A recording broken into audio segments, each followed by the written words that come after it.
All right, welcome back to Finding Truth on the Unscripted Truth TV channel on YouTube. Logan here with Austin. Another bland week. Maybe there were some plane crashes, maybe not. I don't know. Yeah, who cares? I'm waiting for the Luigi Mangione update. That's the only thing I live for anymore. Luigi who? Everyone's saying, but yeah. Anyway, um, so to start this week, we'll talk a bit about the race, the NASCAR race. We've tended trending towards opening up with a little bit of a discussion on the week's race moving forward, trying to get more in tune with what they're doing and the how they're doing it numbers wise and narrative wise. And we've been pretty on point for most of it, so we just gotta just hone in. So we'll talk about the race a little bit. One of the only big things that happened this week, I guess you could say, there was a couple headlines here and there, just keeping the White House crap relevant. But we had big March 22nd 322 Skull and Bones Day come and go. So we'll touch on that a little bit. I think we want to talk maybe just a little bit about that and see where it goes, see if it opens up a secret door and we end up talking finding something else out together on it or whatever. But there we also wanted to touch on with a little bit of the themes that we've been talking about, bringing the themes back with our episode 27, as you see here, touch in on the 27 Club, and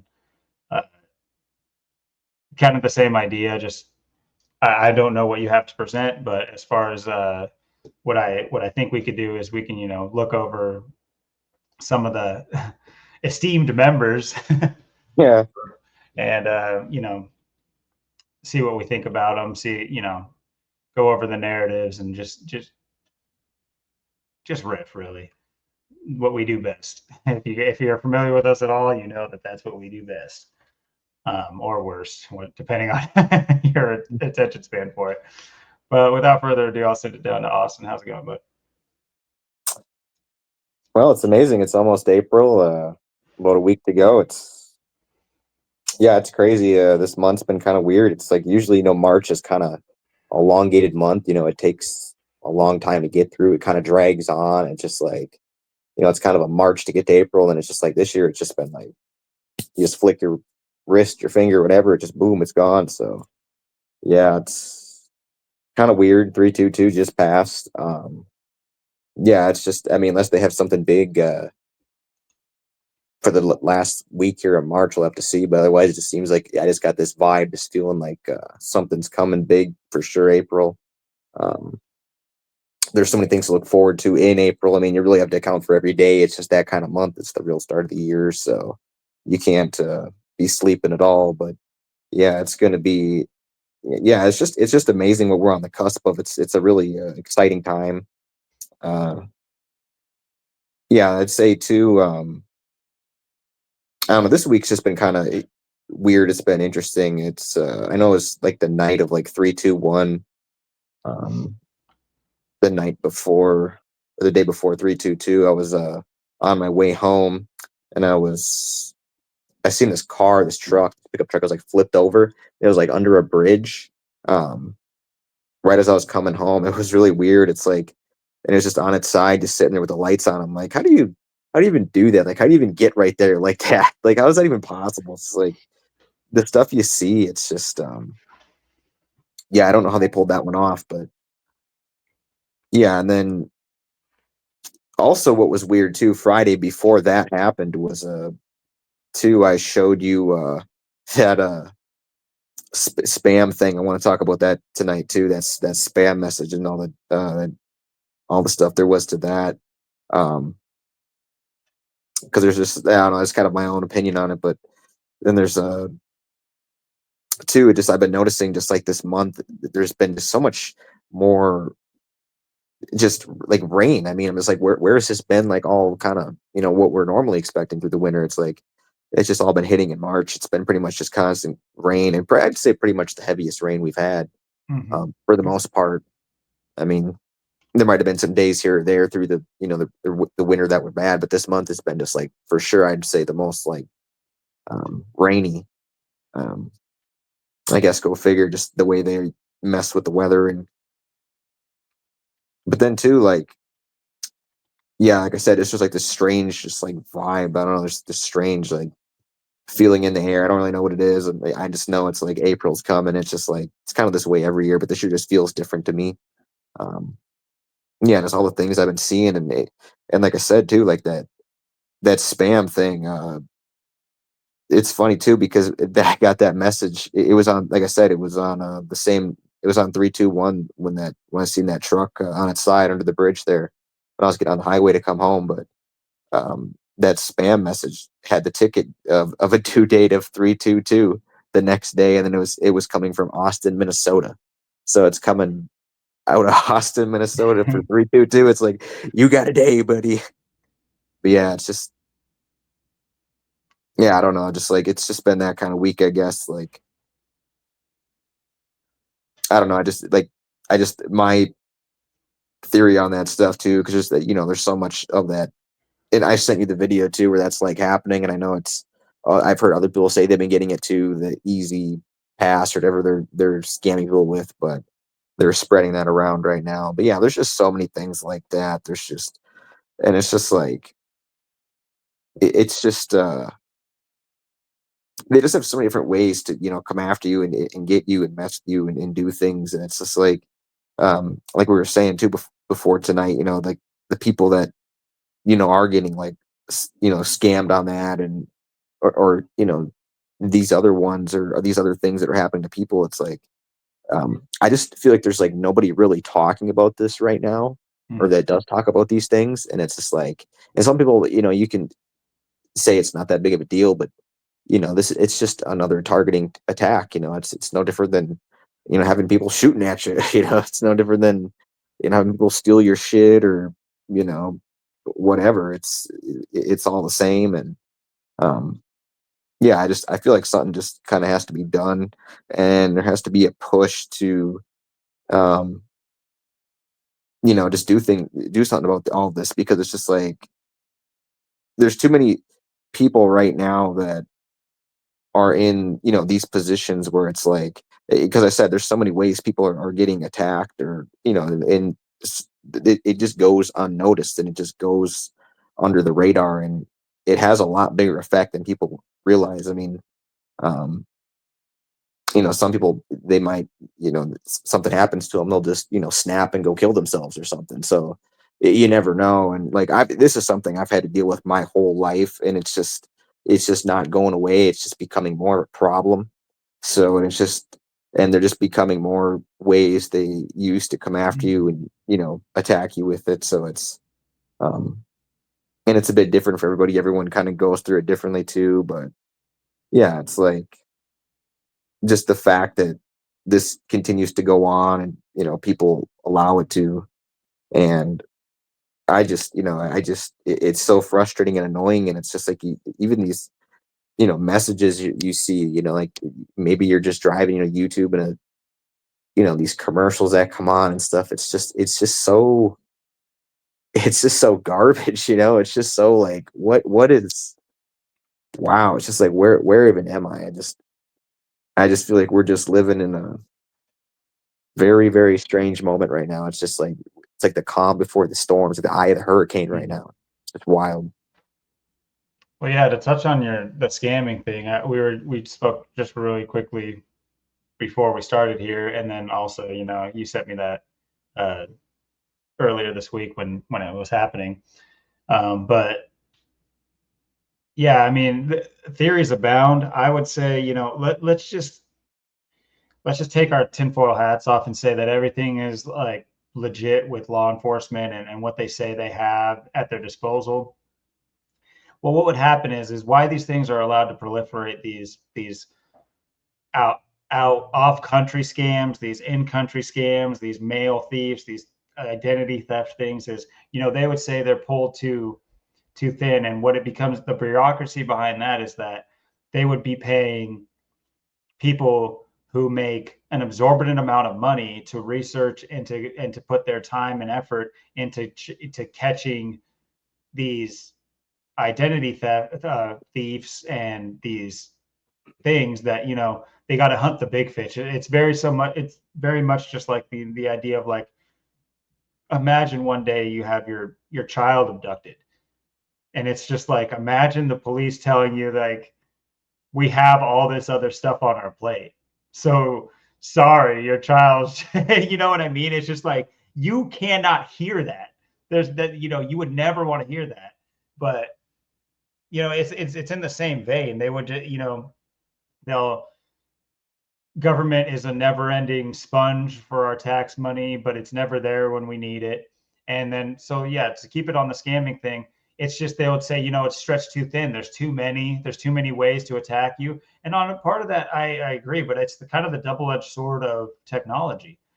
It's sad that like an older person would have, issues on the internet because they're just, out of touch with how things work. And that, how many people literally live on that, I mean, but like you were saying, it's very, I completely agree with you. The heart from a person that would scam an innocent person out of money and literally put zero work in, and, be paid for it, and essentially be paid for it and take from somebody else in order to pay themselves through these scams. It's the same person that would shoot you. That's the same exact person. Well, tell me the difference. Explain to me the difference that person's heart is like better than the person that would shoot you. It's the same person, and there's too many of those people. But also, it's sad because part of me is also just like, there should be some.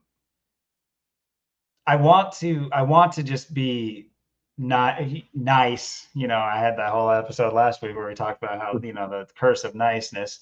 And so that's what I'm talking about. It's like, it's not like I don't feel bad for those people that have that happen to them, but I want everybody's self-awareness to be higher, including old people. Your self-awareness needs to be higher. You need to be self-aware that you're not savvy on the internet. So it's like, you take everything with a grain of salt. You don't just going, oh dear, I better just instantly get my credit card out. Why would you react that way? What part of the earth that you've lived on for as long as you've lived on makes you think that that's the solving course of action? So it's like, a lot of it has to do, it's just the education all around when it comes to being savvy on the internet. I would say if the, what's going to tone down the scammers is when upper 80% of the people in this country, or in the world, are savvy to it. And that goes to what you were saying, that people aren't talking about it. And so, yeah, I completely agree. But at the same time, it's just like, when you compare, not that you should compare, but when you like look, when you're kind of being introspective, and you look at like the things that you've looked into and you've researched, and that has allowed you to, avoid certain scandals or scams or any other types of things. And then you see somebody going through it. It's just like, we're all this, we all have opportunities to do that. Yeah, the right information should be more readily available. Of course, all of that, all podcasts and all the information's out there. I'm not saying everybody has the same life and the same amount of time, but I still think that there's a level of self responsibility for knowing things about the world around you, and not just walking around bumping into stuff and hoping it all works out. So part of me, when I hear about, people going through these issues, is just like, man, you have the same brain I have, pretty much. You can know about these things. You can figure these things out. You could stop being so naive. You could stop being so doubtful of truth and so quick to believe lies. Like, it's not impossible. Yeah, and I mean, so the thing is too, I mean, everybody to some degree is, going to get scammed in life. Everyone gets scammed. We're all getting scammed. Oh yeah. Taxation is a scam. It's a theft. Everything's a scam, a theft in this world. So you live with the scamdemic, the plandemic. So, Mm-hmm. and yeah, it's just, and all the other scams and scamming.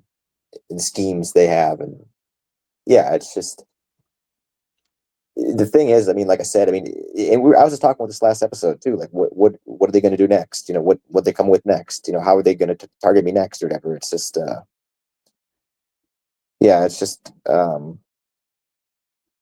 the thing is when you've gone to like for someone like me, like I've been through stuff like this like so many times, but it's been like so many different things. I mean, it's not always this way. I mean, so many different ways they come after you, and you have people that are, like I said, you know, shooting at you or stealing your car or stealing money out of your bank account or stealing your mail or um you know, just all the other things, you know. It's just like um and then you're just like that night too. I was wondering how the hell, you know, the burners are on. I come home like the house is all about to burn down. I'm like, what is going on? It's just like, Still have and it my does. suspicions of the dog. Yeah, you know, and it does. It drives a person crazy, you know. And I've had to deal with this in person. I mean, it's been on, you know, camera. I mean, I remember when I was out there with Zach at Pike's Place in September there, 2023. There we were out there, and there was we were pounding pavement. There's that person there. They tried to light us on fire. They were squirting the Yeah, I lighter remember fluid, that. and Yep. yeah, squirting the lighter fluid all over us, like our drink, and trying to poison us, light us on fire. And I was the one that caught it. I looked over. I'm like, what is that? Is that guy pissing? What is he doing? I couldn't tell. And all of a sudden, I just seen it. I'm like, seen it in time, and it was just going all over the place, all over our stuff. And yeah, otherwise, who knows? We could have got poisoned. We could have went up in flames. You know, this is the kind of stuff I'm talking about. Um, there's just so much.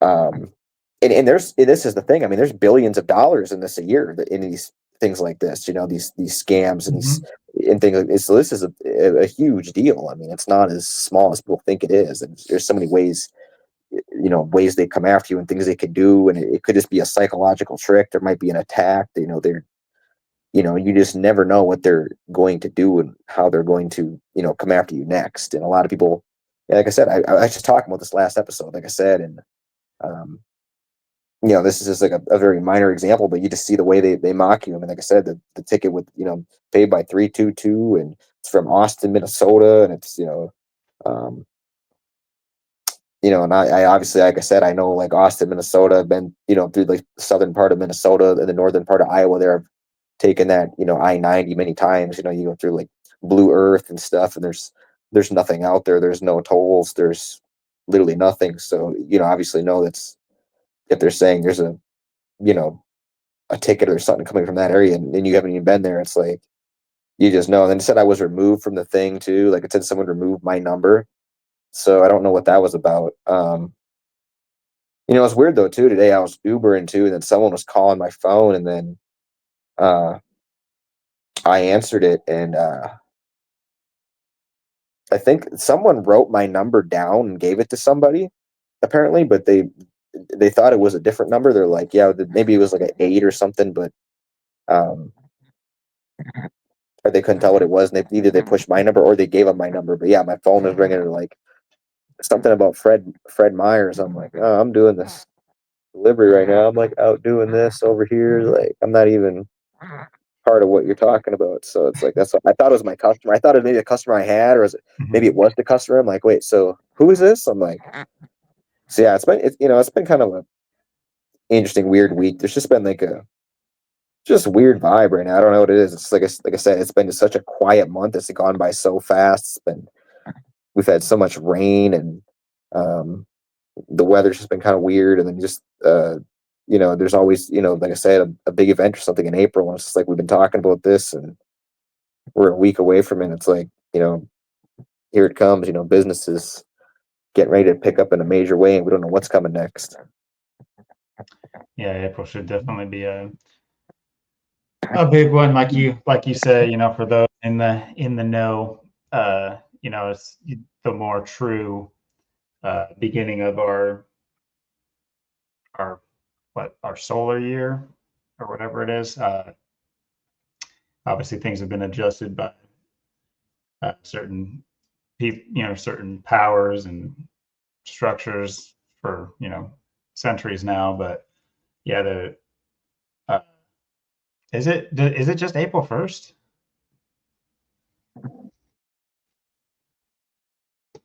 April That's 1st, like Is that the agreed upon day for the start of the original start of the year or whatever? Well, I mean, it's called April Fool's Day, so Mm-hmm. April Fools, like you get it, like it's a joke, so it's like a mockery. That's But April 1st is the day. It's not like mid-April that it happens. I know about it, but I guess I don't know enough about it. I definitely know that, December or January 1st is not, uh, you wouldn't choose to start your year in the middle of winter, but right, exactly. Makes no sense. so yeah. To my point, yeah, I was gonna say. So yeah, April Fool's Day, and yeah, that's a great point. Obviously, for people don't understand that mockery is, you can get jokes, or you could understand that the jokes are, you know, on you. It's like you were mentioning these commercials. It's like I can't listen or watch a commercial without being not personally offended, but offended as a human, as like a person living in this system. And it's just like, how does no one hear it? I mean, not nobody, but how does en masse people not hear it and see it? They are shitting on you, on me. They're shitting on everybody. They hate you. These commercials. I mean, it's so annoying. Like It is. their commercials are obviously so bad, but on top of that, it's just being the constant target of like the butt end of all the jokes. It's because in the greater scheme, no one should feel offended. Every race, creed, and height, and everything, they will be whittled down and you know made the butt of the joke. It's just, as the pendulum swings, it's very much so, the white guy is not doing well in commercials right now. The white male is not hitting hard in commercials like it used to be. It's like they're not even on Gatorade commercials anymore. You can't find one in there. But not to say that these are good, good representations. It's just on top of that, it's just like the dopey white guy is the only white guy. The wrong white guy is the only white guy, And so it's like on a personal level, I can, say I'm offended. Not really personally though. It just happens to be what it is at the time. I've always, seen through commercials and I've always taken them. It's just like I've talked to, my friends too and be like, hey, they're talking about you, right? It's like when it's like being like shitty towards one guy, or it's like think of all the commercials that there always has to be like a stupid person, or and they have to point it out. One of the more subtle things commercial, we could have an episode about commercials and maybe even like watch some commercials, because I know there's like ad free like um they won't flag your content for watching these like compilations of commercials. I know some channels that used to do that on like Twitch and stuff. Anyway, but and they're hilarious, but you literally archive them in real time and show you that like, no, they've hated you for a long time, and it makes you feel like there's a golden age all the time. It's like, yeah, the 90s were better, but that doesn't mean it was great, great love coming down from our our controllers. No, they were still setting these things up. It was just less, because not everyone had a screen in their hand. That's really the only difference. But yeah, these commercials, they're subtle things they do. I mean, they're overt, and they don't need to be subtle. It's just like, they can do stuff right in front of your face, and the average person won't even bat an eye. But one of the subtle things they like to do is like feign ignorance on their own product. It's something that drives me nuts. It's like, I'll give it a good example, because I actually have an actual example, but this happens in a lot of them. Like on Pandora, I don't pay for Pandora Radio, but they have an ad on there, and the guy's all like, of course, you can only picture a white nerdy guy, and it's just like, for A+ radio, blah blah blah, you can get all your favorite hits, blah blah blah. So at the end, he's all like, so like hit the follow button or something like that. He pretend it's like, this is a Pandora commercial, and the guy in the ad is pretending to like not know, because he's too hip he's too cool to like know the terminology for what you do on that platform. So he pretends to not know in an ad for that platform. I don't know if you're following me, but it's like it would be like the subscribe button, and you'd be like, tap the purple button or whatever you do. It's just like, no, you do know. Why are you talking like that to me? Like it's like that's one example of just things that drive me nuts is when like ads and commercials Yeah. pretend like they're somebody who would be like against the commercial in real life. It's like you are the commercial. Shut up. Just say what you are selling and tell us to buy it and go away. Yeah, I mean the ads are just the agenda on steroids. It's just in your face. I mean, and then just slapping you repeatedly, just repeated slaps. I mean, it's so like you said, it's just frustrating and annoying. And then the commercials and the ads, and it'll be like reading your mind too, and it'll be like whatever. It's just like the mockery they put into them. It's like the fact they take the time to make that. It's just like how bad is like just like you just there's just so much. How much is AI? It has to be a lot. Are they getting Yeah, people to do this? yeah, and that's another thing too. Like I feel like kind of talking about tonight. Like what to me, it's just like it almost doesn't even feel like. I mean, obviously we know we're up against people and people are doing this, but it just feels like there's just so much more. And I mean, I kind of know there is, but there's just so much more going on, and it's hard to put into words. And it's like you have to wonder. It's like what and this AI and this weird energy and just like the way people are now. It's really hard to put into words. Like like you think about um well, you can always hear like this AI just this takeover and stuff, but it's just like we're just at such a point, we're literally like at the cusp of watching this, and it's literally just happening at such a light, just the speed of light. I mean, the time is moving so fast, and you just see things day by day just picking up. I mean, it's just like I said, every day there's um and it's just been so quiet. So that's just my, I just feel like it's why is it so quiet right now? And we know usually what that means. And it's just like, and who knows? I mean, there could, like I said, there could be something coming here this last week of March or something, just like as a precursor. But um, yeah, and then too, like like you were saying with these commercials and these ads and stuff too, the overall mockery and the AI. Think about like how this is literally playing out right now. It's like you have people that are literally watching all this go down and think that like you know tariffs are a good thing, and and it's supposed to be like, oh yeah, it's like, well, have you done your research? It's like, yeah, the tariffs destroy countries. It's the destruction of your country. You're making things completely unaffordable.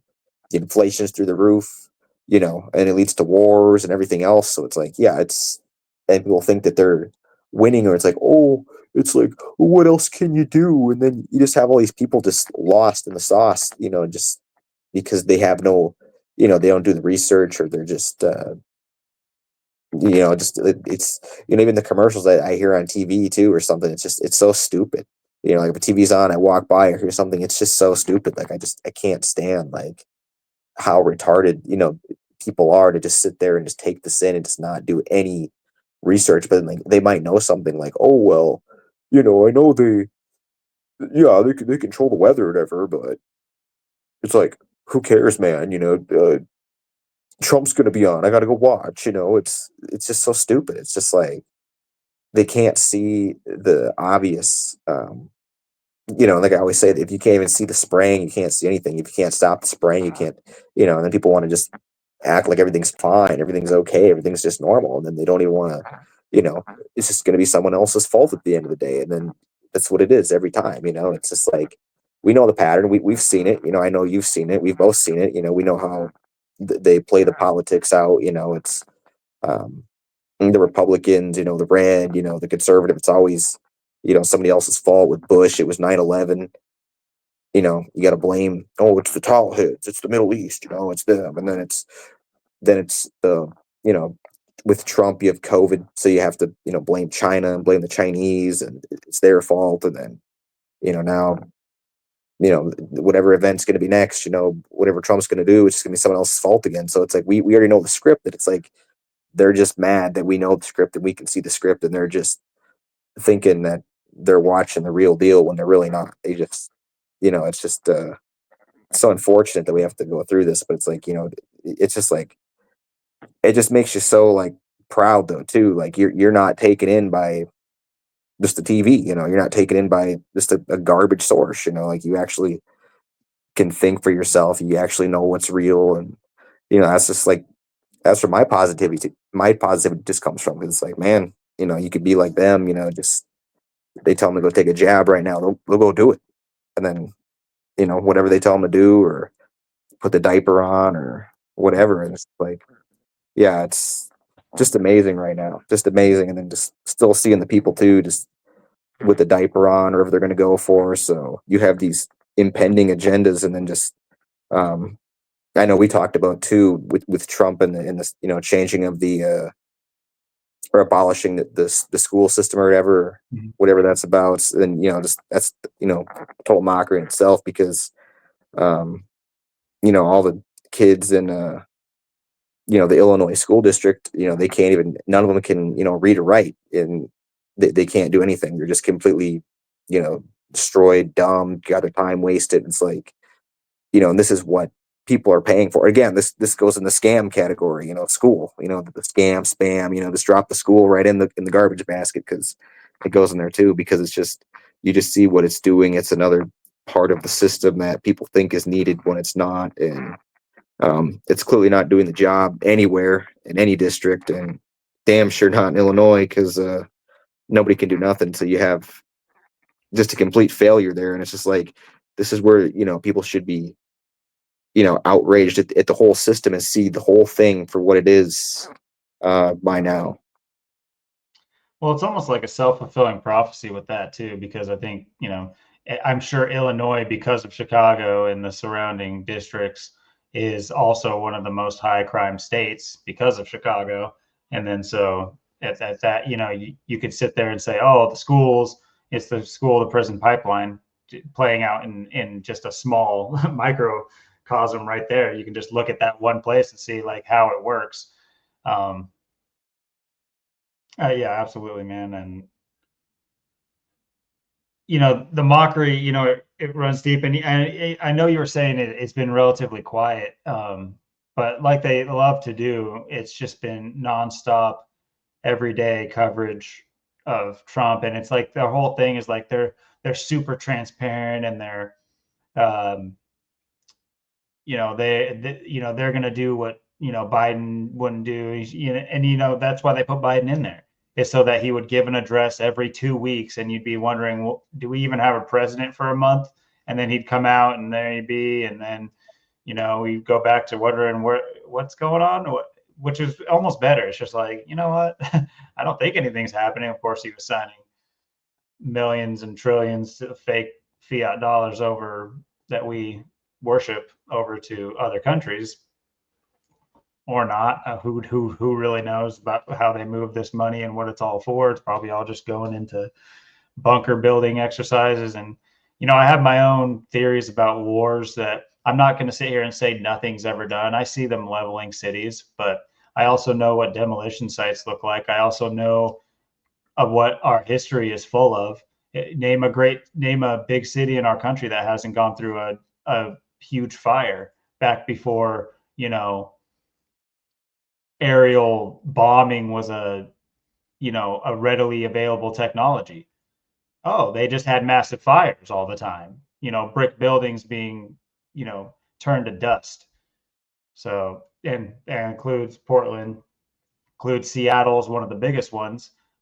It's In fact, that's, I think, one of the best examples of a city that opens people's eyes, is because a lot of people have no idea what Seattle looked like before it just became Seattle. And when they really see the early days of Seattle, they're like, what the hell is this? And then they realize, it was built, Rome wasn't built in a day, but most of America was. If you go and look up any sources, you'll find that, your local castle in the woods in Arkansas, or like a plantation that, you know, you can say, yeah, it serves these rich white people, but it was built in, you know, 1700, and it was, you know, there was no roads and there was no nothing, but you'll look it up. Oh, it was built in 6 months. Yep. What, 6 months, and no construction photos across the whole world? I mean, this should definitely be an episode. We should definitely talk about, you know, some of the Oh yeah. more on the cusp things entering people's conscious. I mean, these should be like, at this point we should all, you know, if we're not going to revolt, we should all just be, at least be the most sarcastic assholes. We really all should. None, we shouldn't Absolutely. take anything the government says seriously. Yeah, whatever, dude, who cares? I gotta go do what I'm gonna do. I'm not gonna revolt, but I'm not gonna sit here and listen to your shit. And we not only don't revolt, but we revel in the shit. How do we revel in it? Where are we just, never mind sheep, we're pigs rolling around in our own shit. That's how I feel about it. Yeah, I mean 100%. I mean, and like you said, yeah, maybe, next episode, episode 28, it's a perfect number. It's a perfect time to maybe talk about yeah, like, buildings and old buildings and how they, I've brought this up before, kind of talked about this briefly a little bit here and there, and I brought this up before too. But yeah, definitely something to go into maybe for next episode. Probably for next episode, I think it's a great idea just to, because yeah, you think about things. How did things really get somewhere? How did they get there? What manifested it? We've talked about this before, where things are literally just kind of like spawned into existence, almost kind of like magic, um, in a way. So you're kind of wondering, is that what's going on here? Um, and then you just all the questions you have to something like this. So yeah, kind of make the next episode maybe a mystery episode, but with this subject. But yeah, we're just at this weird.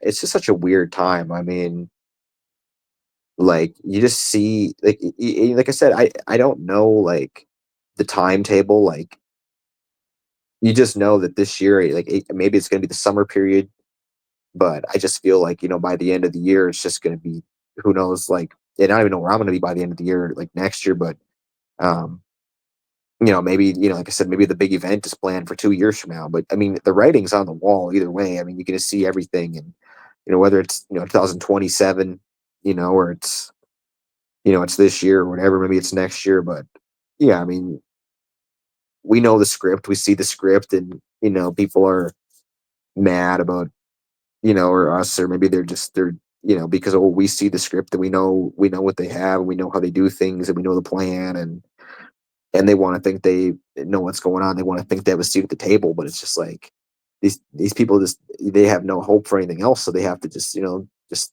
indulge in this, and this is where we are, and it's just like, yeah, that's like I said, to the last episode too. That's why you have Trump just going along changing the names to everything right now.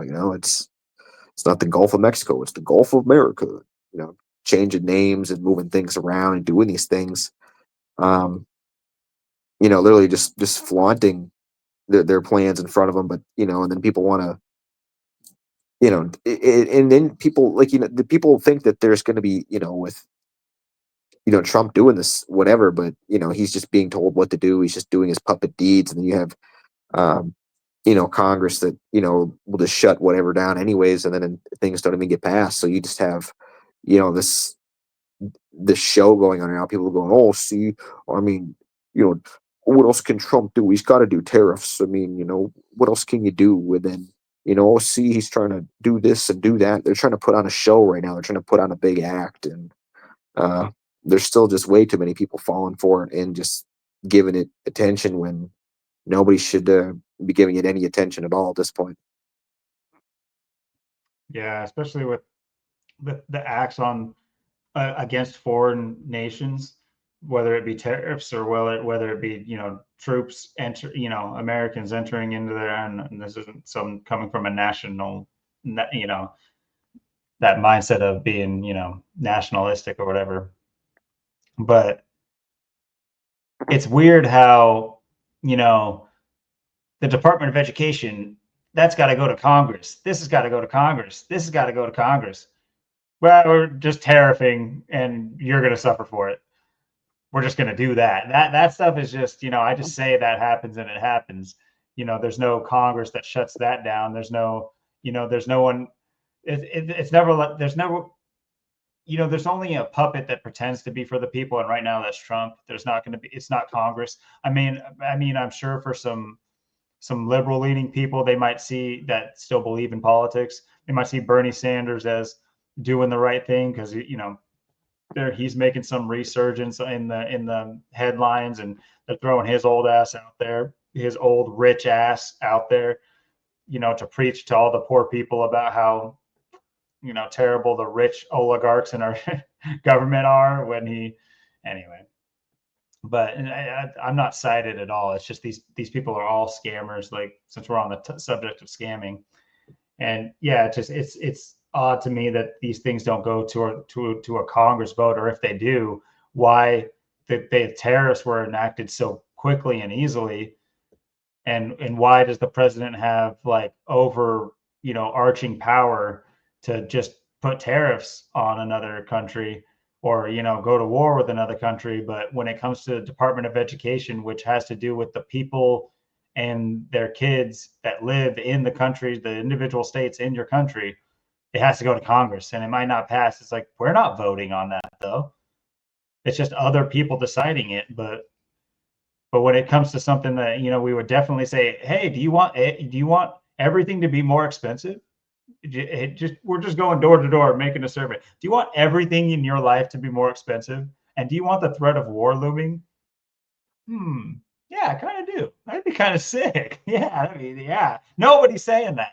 So of course that's not put up to a vote. We just, tariffs, tariffs, tariffs. And it's just so funny because you're right. And it's just, obviously you got Trump, who is, at one point, if he's not still a seated member of SAG-AFTRA or whatever, but these are actors. And in the same vein, I mean, look at Canada.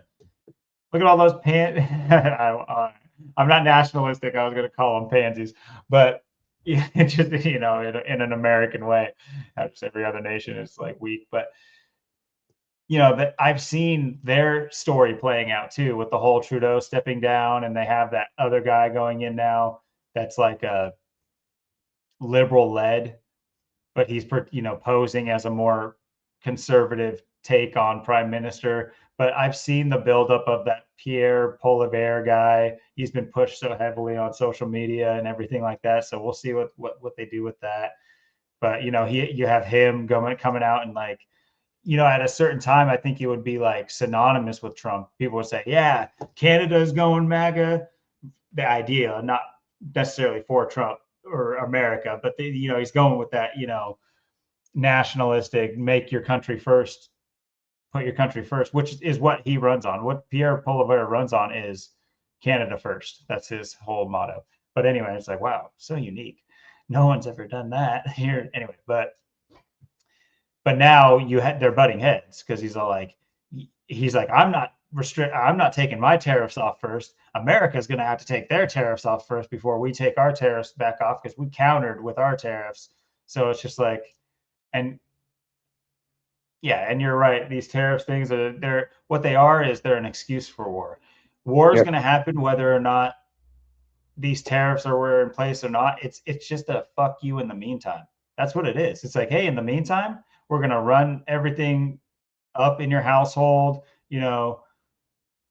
make things inconvenient for you. Who knows? Maybe there'll be some,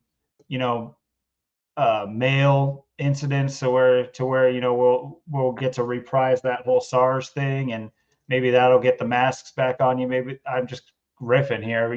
They'll come up with something in the meantime where not only is everything going to be more expensive, but they're going to have you in a state of fear.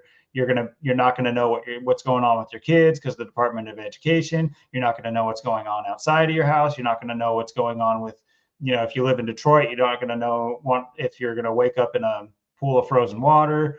And, at any state, in any place, at any point in time, you're going to be so unsure of things. And that leads to what you talk about too, is especially if we end up, when we talk about this 27 Club, because I know quite a few of them had, taken themselves out, and that's like a common theme there. Well, I mean, whether or not they did or not, what they do is they represent an idea that of hopelessness, and I almost think they're not taking themselves out, because these people are truly are symbols of it.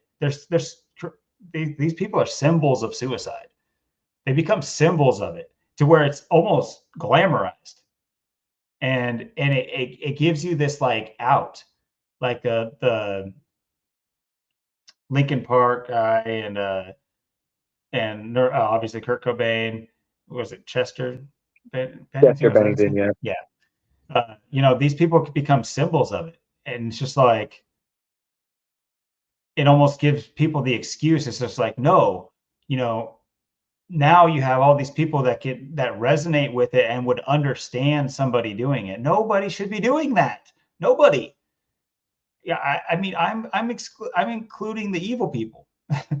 Like, really, that at the end of the day, that's not it. It's just, to me, it's so obviously pointless. And I understand that people are in different circumstances, and I'm not saying I understand the circumstances, but I understand that they're in different circumstances. But simply put, it kind of these are kind of blending in what I was talking about earlier, is that just having your own self-awareness. I don't think if you were mildly, maybe just past mildly self-aware about the systems that are in place and how much is aimed to bring you down and destroy you from this angle and that angle, you would see it for what it was, and you wouldn't be so unsure. And it's like, yeah, it sucks. And yeah, it might not be within your control, everything, but you would know what you could control. As long as you know what you can't control, you should know what you can control and focus on that. But, to take yourself out because of the things you can't control, like, that's what they want at the end of the day. And there's different ways to take yourself out too. It's like suicide's probably the major, off the board kind of take yourself out. But there's different ways of committing suicide, if you will, to yourself. There's isolating yourself. There's straying away from truth, essentially. And anyway, I hope that came across somewhat legible or understandable. No, 100%. Couldn't have said it better, and that's just the thing. And like we were saying with the situation right now is it's just like we find ourselves in, it's a dangerous situation because you have people lined up, and you have this, as we always know, like I always say, um the Republicans, the conservative, the red, obviously, is always, it's always, the war candidate. It's always, going to be the racist side, someone else's fault, blame a different race, blame different group of people. It's their fault. So, like I said, with us knowing what's on the table and knowing how they play the game and how they have this stuff lined up, and then for people to still be taking this stuff, serious and real, and think, politics are real, and it's really, you know, the Republicans and conservative way is they're the good guy, and the Democrats the bad guy, and they want to take these sides, and they want to act like they know what they're talking about, but they don't know what they're talking about. They don't have anything to stand on. You look at the situation, like we are proving ourselves day in and day out with what we talk about. And it doesn't have to even be gematria. Maybe we could be anything. And it's like, how many people still don't know? Like I always say, Trump has that book, that's out in 2000 that's published about, 9/11 before it ever happens, and people are, going to, excuse that when it comes out in 2000. 9/11 happens a year later. Look at the Trump startup mattress ad commercial we talk about all the time. Look at that. It's just, and then people, still don't see it, or they want to think it's just funny. But um, yeah, it's annoying, and it's frustrating to think that people still think that you know these other people aren't puppets, and they're actually calling the shots. It's just and then you have, like I said, whatever they have planned that's coming, um, and we know they like to, use April as kind of like that shifty month where, you get an event and something happens, and then things, you know, tax time, is April 15th, it's deadlines, it's right in the middle of the month.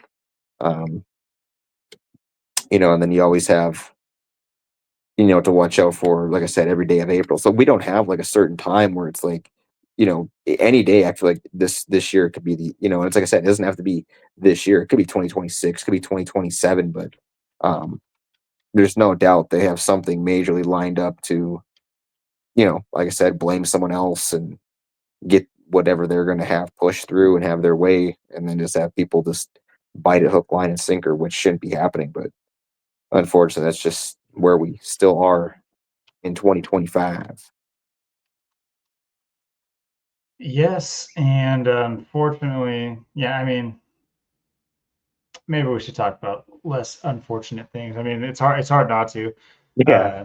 Uh, there, and it kind of goes with my whole sentiment last week that, nice is not nice. Like, it's not.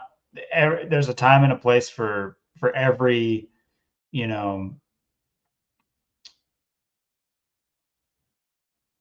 work around for everything. It's not everything is done through being nice. It's not everything is done through, brute force. Not everything. Yeah, there's a time and place for each method, if you will.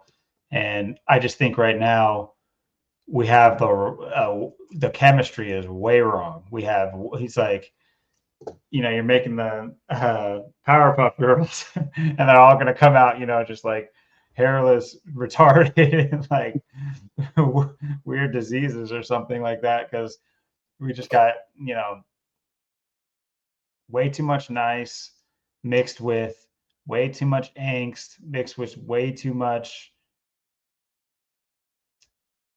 naivety, that it just makes these. And we see it, I think it's most clearly in our male population, that you see it playing out that way. It's like there's the sense of not like nationalistic duty or like military duty or anything, but like the sense of duty for males is like nothing, is nil. It's self-centered, it's selfish. And I'm not even against selfishness either. I talk to my son all the time about this. So I'm like, there's good selfishness. It's like there's a certain level of selfishness that'll save more people. There's a certain level of selfishness that will, prevent other things. But uh, there's two different kinds. Obviously, there's a type of selfishness that, doesn't have doesn't shouldn't have a place. But the idea of selfishness isn't like it. The it deserves context. You shouldn't just be selfishness shouldn't just be negative. Um, in a way, the world could use selfishness because everybody's paying into something that doesn't pay anything back. And this isn't talking about not being selfless. I'm not talking about like not being charitable and good because it doesn't pay you back. Don't do that. No, do that still. But as far as like expectations of the world and things that are in all honesty, they're out of your hands, but you still apply an expectation to them. And so when they don't go your way, you're left feeling regret or anger or whatever. But whether or not it's your job or the government, in order, because think of all these people coming off of the COVID time, you know, they were sitting at home, getting paid for nothing, playing on their Twitch, getting their new computer parts. Now they're all set up, but they didn't really make it on Twitch because only one, 0.0001% of people do, and they didn't understand that. And so now they might have to go back to work, or they can't go back to work because they push themselves so far into isolation and this mindset that now they can't reacclimate. I think that was a big part of it. It was that they knew the psychology of enough people that they knew that they wouldn't reacclimate correctly. So it's just going to have this huge gap and separation in people where there's the people that worked all the way through it. They're never going to vibe with the people that stayed home and never wanted to come back out of their shell again. And now that they're forced to, they have, they have this feeling of they're being forced to do it. And meanwhile, you have the other people. You can apply this to Democrats and Republicans. Like that's kind of where it plays out, where you can see this. Like you can have the idea of the average Republican, or never mind Republican, but the average like Trump supporter. He's probably somebody who worked throughout the whole pandemic. Like I'd say on average, compared to any Trump hater. We don't even have to say a supporter of any Democrat. Really, it's just whether you're for Trump or not for Trump. You could almost see that split being there because, you had this trust in one system of government that wanted you to stay home and be safe and get paid to do that. And then you have this other one that's all like, you're not getting paid unless you work. And the people that were with that idea, they're not going to, I just basically repeating myself. I'm just trying to make sure it's coming across right. Yeah, and it's true. I'm not any Trump fan for sure, 100%. If you guys haven't figured that out, but I don't vibe with the people that wanted what happened. I do not vibe with them. It's not like I, condemn them to hell. I don't, I'm not saying nothing ever good can come out of it. Everybody can change and learn and everything, but it does put me on this weird pedestal. I don't want to be on any pedestals, but I'm forced to be on a pedestal when I'm next to one of those people. They put me up on it. That's just to me. It's just it's clear and evident that which side is doing things the more humanly righteous way. I don't know what words to apply to this situation to make it make sense, but it's like never mind. It's not had nothing to do with religious. It's more about personal morals, personal responsibility, and things of that nature. And if you have this atheistic mindset that nothing matters and this is all just garbage, yeah. If tomorrow I find out that's true, I'll succeed. I'll secede my points and say, oh yeah, I've just been doing extra for no reason. Sucks. Oh well. Still, I think I would keep doing extra for no reason because that's just where my mindset is at. Whereas these people were not only more than happy to take, the vacation time, the free vacation paid on everybody else's tax. They drove, everything into a state of shit when we all could have, walked out of that and just said no. And part of me, I let that a first initial, not the first one. I've let a bunch of them sit in my bank account. I refuse to like spend outside of what I was making for my job. And to my point, I might have done that all the way through. Like I don't know if I ever let myself drop lower than the checks that they auto put into my bank account. If you guys weren't tripped out when you see auto money coming in from the government to your bank account, then I think then you require more research and more knowledge and more understanding of like what those things entail and why you should have been very wary when that happened. But yeah, I think that's a good split, a good cross section of where humanity's at and why it's going to be so hard moving forward to understand the two sides to come to an understanding that you're going to see mostly tribalism. People are going to go towards the people that, are closer to what they're like. And it's going to provide this split. And it might end up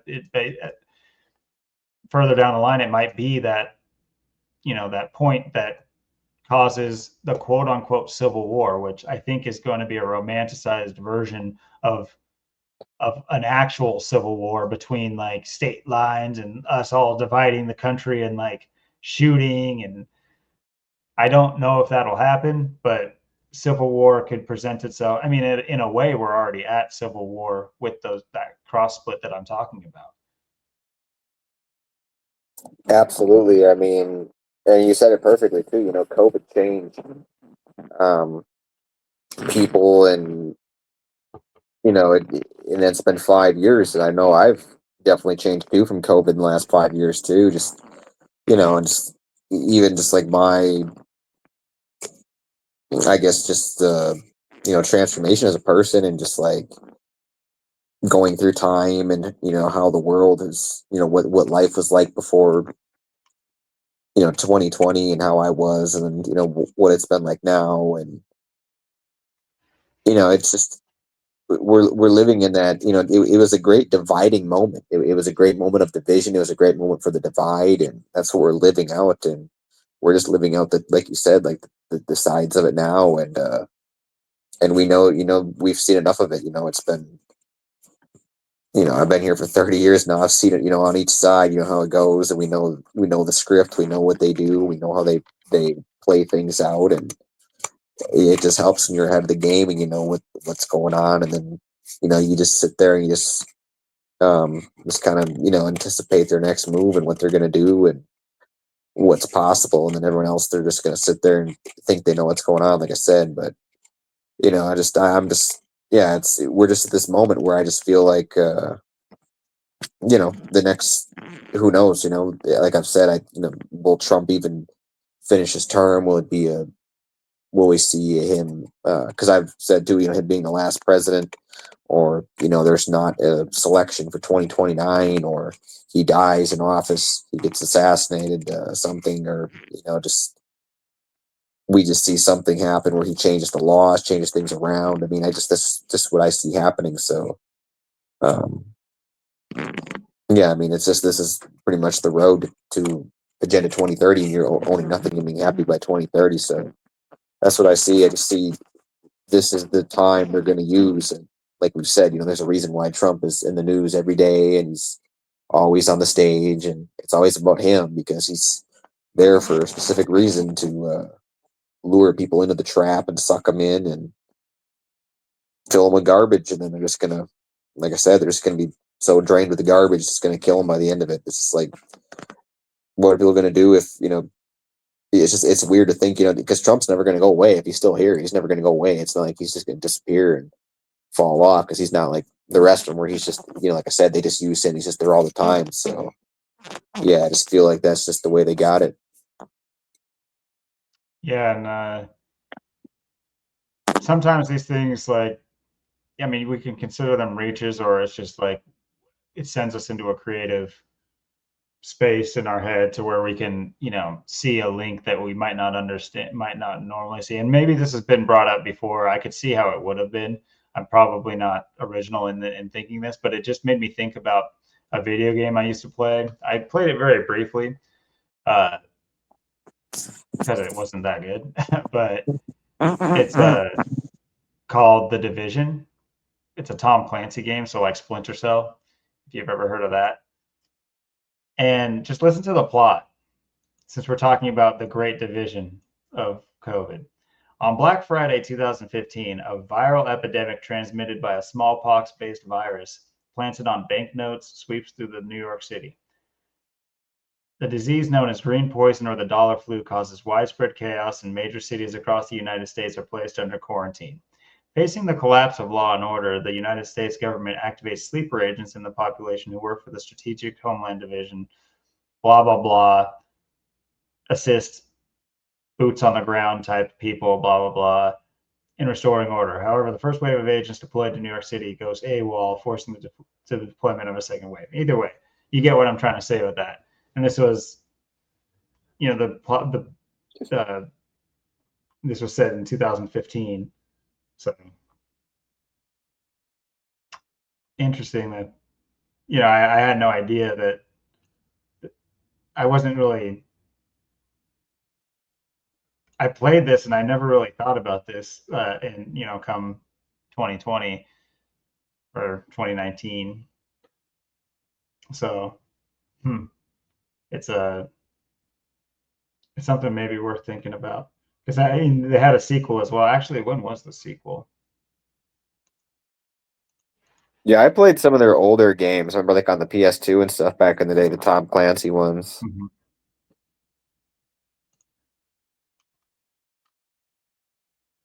Mm-hmm. Wait, what?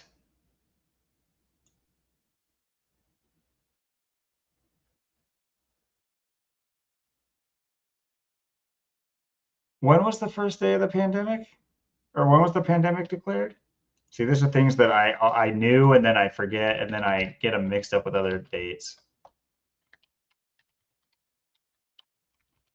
That was Friday the 13th or maybe the 11th. It was 11th. March 11th. What the hell? 4 days later, this came out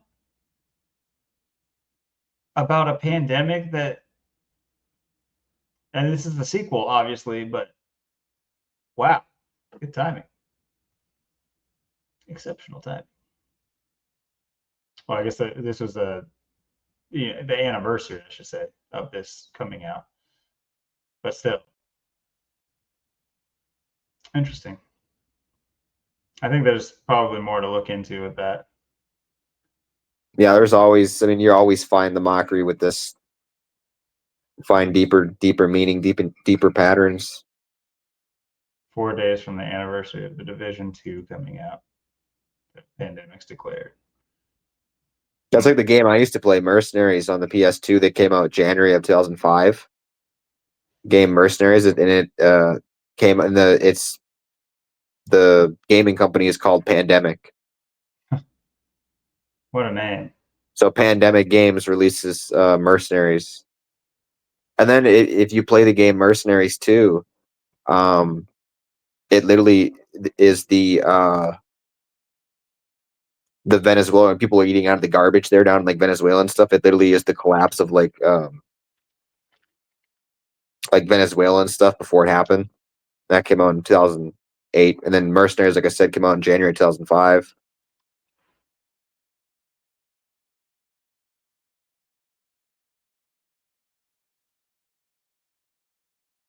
Interesting. I never heard of this one, honestly. Yeah, I remember when the commercials came out too, when it was brand new, when it was coming out.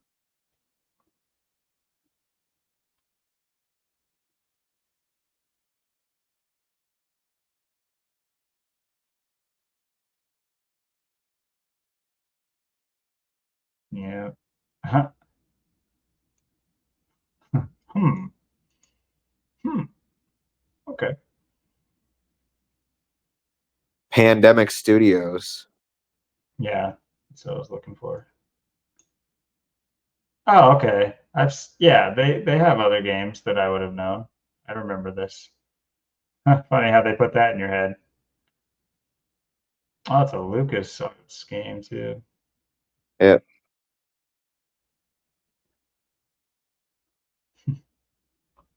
Yeah, games are definitely, their source of reaching the. I don't know about now. I mean, the games are so wide reaching and vast, how many types of games there are. I think it's more of like they've settled into their system, and now it's really a tool of lethargy and sloth. You know what I mean?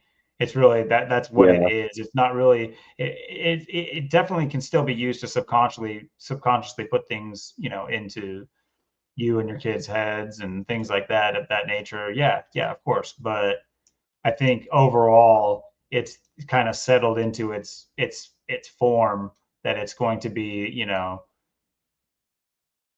less so a use of propaganda and more of a use of propagation of propagating their obese, not wanting to do anything type of attitude, stay at home, sit in front of a screen type of attitude, because that is going to be the one that will be rewarded. And what do video games do? You do tasks and you get rewarded and you get a little dopamine rush, and that'll eventually be your life. And this is part of my being self-aware as well, because I played too much video games even at this age. So uh but I am aware of what it is. But so yeah, I mean, I feel like that was a hot first hour. Holy moly, time can fly. Yeah, we But got a lot of riffing in there. yeah, it's almost like what we do best or something. I don't know if anyone's ever said that. But we definitely mentioned hitting first as far as topics go, or as far as like planned topics. Um, the NASCAR race, and this is one I was much too busy this morning and afternoon to clue in on this one. But I know you said you paid attention to some things and maybe even saw some highlights and saw that there were some familiar faces leading the race, like Ryan Blaney. He's been there every week, and if you don't remember last week, he had that. He was like kind of the talk of the race, even though the new guy won. It was all about Blaney complaining about the former three-peater uh, running into him, and then you see the tape, and apparently it was Blaney's fault all along, and just a lot of drama is what I'm trying to say. And but either way, this is the common names you're used to seeing up there at the top. This on the other hand is more of like not to say they can't win a race in any given week, but these guys have been just like around the outside looking in, middle of the pack almost every week, and now they're filling out the top five. You see our boy Bubba Wallace up there. That's gotta bring a smile to your face. And whenever you get to see good old Bubba Wallace, Bubba, hey, Bubba. Eddie Bubba. But yeah, I know you were able to check the highlights and things, and we can do some of this in real time. I know I haven't. These are some names I haven't really looked into all that much. Yeah, this race was kind of quiet. Wasn't a whole lot to it. It was I know Ryan Blaney been kind of dominating and maybe had the best car or whatever, but he's been doing real well lately, and he's been just DNFing like every week. Just 2 weeks ago he had that blow mode, and he had another one day. So it's kind of like uh, them just kind of like being able to be in position to win every week, but yet just ended up in the back for just something else. So it's just different ways to rig it up for him. But yeah, it's just this race was interesting. I mean, Larson getting the win, and then obviously, he's the 23rds. 2 + 3 = 5. He drives the 5, and it's 2. You have to, just the race itself. Yeah, I know, like we said, Bubba Wallace is doing really well. He's been doing really well lately, like up front, leading laps, running top 5. So I'm expecting Bubba to actually get a win here soon with the way he's been doing. So we'll have to see if that happens. But yeah, I mean, Larson winning, and it's just, just looking at the racing too, just how it's changed. What it used to be. There used to not really, people. It used to be really clean. You watch like the Winston Cup. Back when like Pontiac was around, and the cars looked, really cool. They weren't really running into each other and ramming into each other, and they would be like bump drafting each other and stuff like that. But like you watch it now, and they're just slamming into each other as like bumper cars, like demolition derby. And then I mean, Kyle Larson literally hit the wall like 30 times today and won the race. Like literally hit the wall like every lap and still won the race. It's like unbelievable. And it's just weird. It's just like how the racing has changed, like to what you have now. Oh well. I wonder if this had anything to do with it, but got Mr. Kyle Miata Larson 201 taking the There we race. go. And so seeing that 201 almost makes me want to. Was it December 17th, the Pope? Yeah. And he won the championship too in 2021. I remember that name. So I was like, I know he's won something. He's been a little bit before.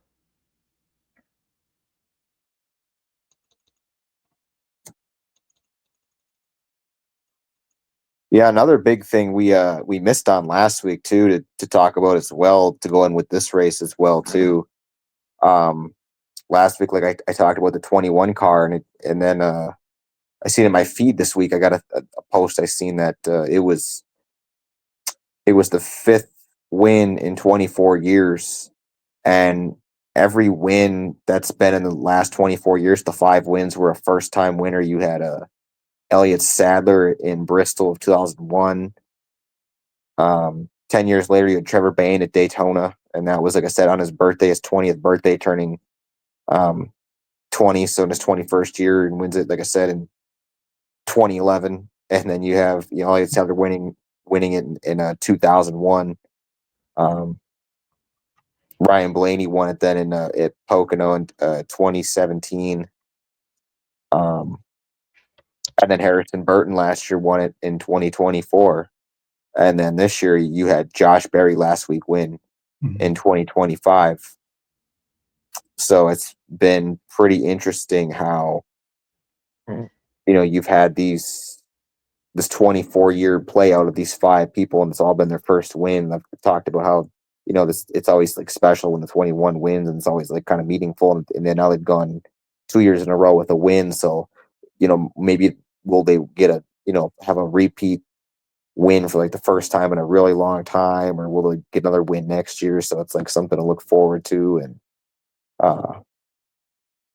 yeah, you look at the people that was used, and the places too they did it at, like Bristol, Daytona was on there twice, Pocono, and then you have Las Vegas where the 21 has won. And you have, like I said, you have 5 different people. Wasn't really too much that I saw with. They had some interesting gematria. Like if you look at like Elliott Sadler, like Elliott's got the 42 in his name, and he's got the 93, the 30, the 96. And Sadler, and Elliott Sadler's got the 53. Trevor Bayne does have the 55, like Satan, and he won on his birthday. Huh. Ryan Blaney's got the 45 and the 54, so he's got interesting gematria, plus all the numbers in his name, like you said, or like we always talk about, get that 9 in there. They all add a 9. Yeah, Josh Berry with the 120, the 48 like Illuminati, the 123 like conspiracy. Oh, the 51, yeah, the 123 and the 51, yeah. Josh Berry, the big conspiracy. Yeah, he's got I noticed the conspiracy numbers for sure. Yeah, Josh equals 56, 52, like Pope. You got the 20 in there. 16, Barry equals, 68, 32. If they have where Kyle Larson went to school.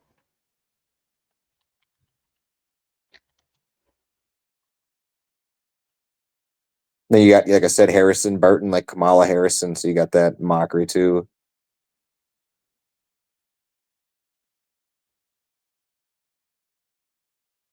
Yeah, and the other thing too, Trevor, and then his last name Bain. It's got the 47, the 88, and the 25. So Mr. 47 and 88, Mr. Trumpy. Blaney's got the 59. Yeah, I'm interested where Kyle Larson went to school. If he did. It's weird it doesn't have those details available.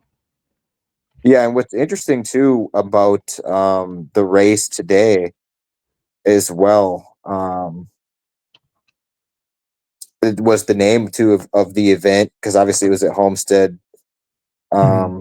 Miami Speedway. Of course, that equals 93. You got the Homestead Miami's got the 58. Homestead's got the 45. And this used to be the last race of the year for a long time, the finale. Miami's got the 45, the 27. To go perfect for our episode. Speedway's got that 35 like Satan, but it was called the Straight Talk Wireless. What a name. And then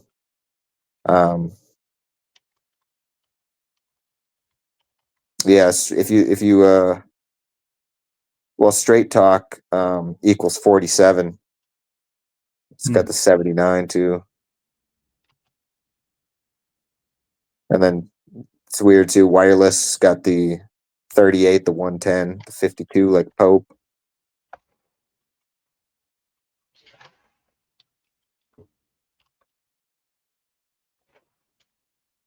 see.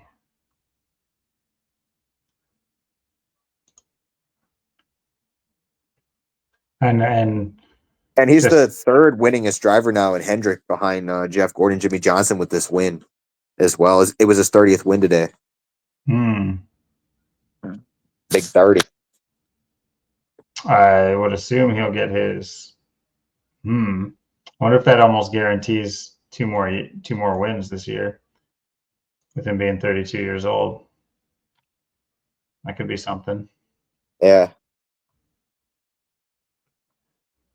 But we do have the trending. Getting back on track with our trending cars, top three. A couple of Chevys and a Toyota back after a week of Fords. It's back to business as usual for Chevy and Toyota.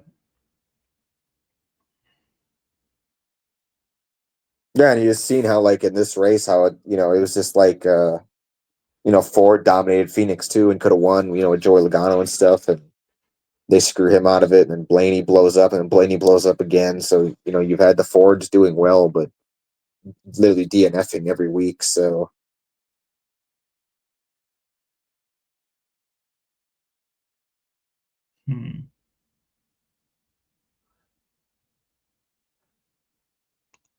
Let's get our boy Bubba up there in third. Let's go. So yeah, interesting, because I think we spotted this last week that I think you knew more than I did, but obviously with him driving the 23, it would have been this is his best finish, and it's on the 23rd. So I think there might not be a coincidence there. He also, well, it probably has to do with the number of his car, but it's the fact that he races for 23XI Racing. on March 23rd. Yep. And there's like the whole number 23. Yeah, he was up front leading today, almost won a stage. Yeah, he's been just up front every week, running top 5, leading laps. So, like I said, I'm thinking maybe soon he's going to get a win or something and might make the playoffs. And I just don't remember it ever happening. And like I said, I've been on the outside looking in with this with NASCAR, but he's never won a race, right? I don't think he may have won one race. I can't remember. He's either won like none or one. Well,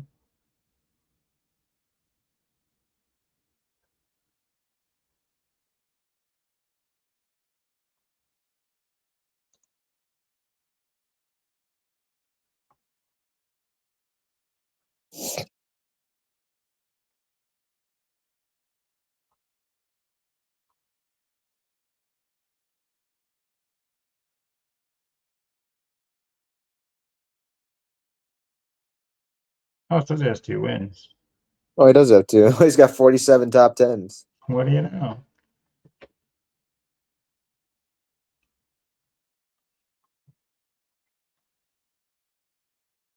Okay, he won first in 2021. Oh wait, I just showed a picture of Kyle Larson. Oh, he hasn't won since 2022. That's why it's been so long. Yeah, he hasn't won in so long. Back-to-back years, but 3-year gap.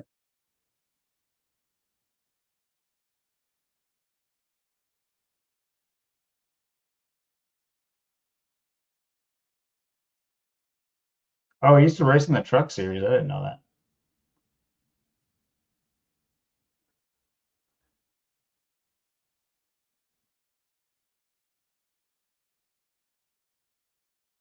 Get that boy in a pickup. Get Bubba in a pickup. You don't want to hit put the rubber on the road against Bubba.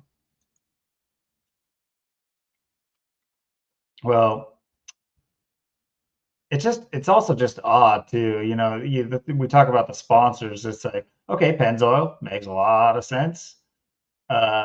Sure, this is the racetrack. I'm sure they do this all the time. Sure, and Better Health, which just sounds like a mocking am better. I am better. It's just a weird. I don't like saying it. Daytona 500 obviously makes sense, but then Straight Talk Wireless. Who the hell uses Straight Talk? And if they Right. do, why are they sponsoring a race? Like they're like bottom of the barrel, like wireless.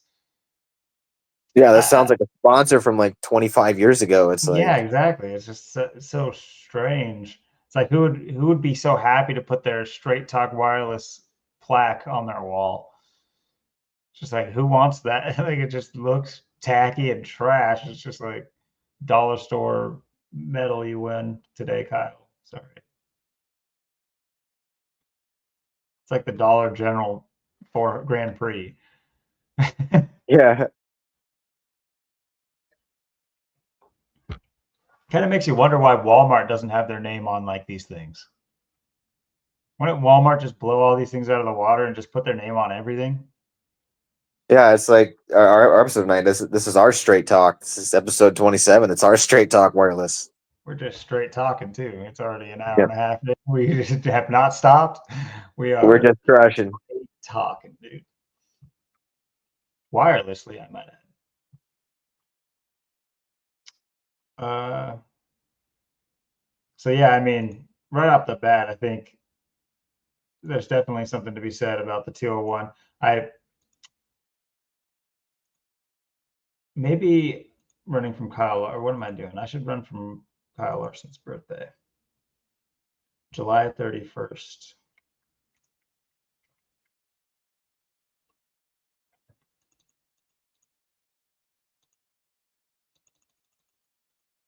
He's committing larceny.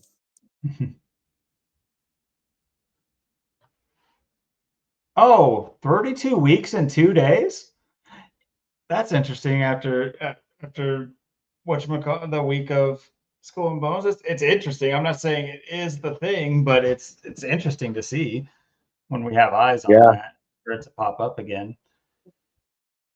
Because for the Skull and Bones, they modeled themselves after the Templars, and if you don't know, the Templars are an arm of the Catholic Church, and were the original lenders, if you will, bankers. A lot of people will associate the way they operated with Jews and usury and things of that nature, how it was basically predatory in nature, how they offered something that some people could never attain, as far as like guarding wealth or you know lending wealth, and in return it put them into position in people's countries and in their governments. Um, and throughout time, what you have is like members of those governments becoming members of the Templars in order to secure those relationships. And then you get the Rothschild, members like the Rothschilds and things like that. These things all combine into each other. And then why I bring up Jewish usury is because and this isn't widespread.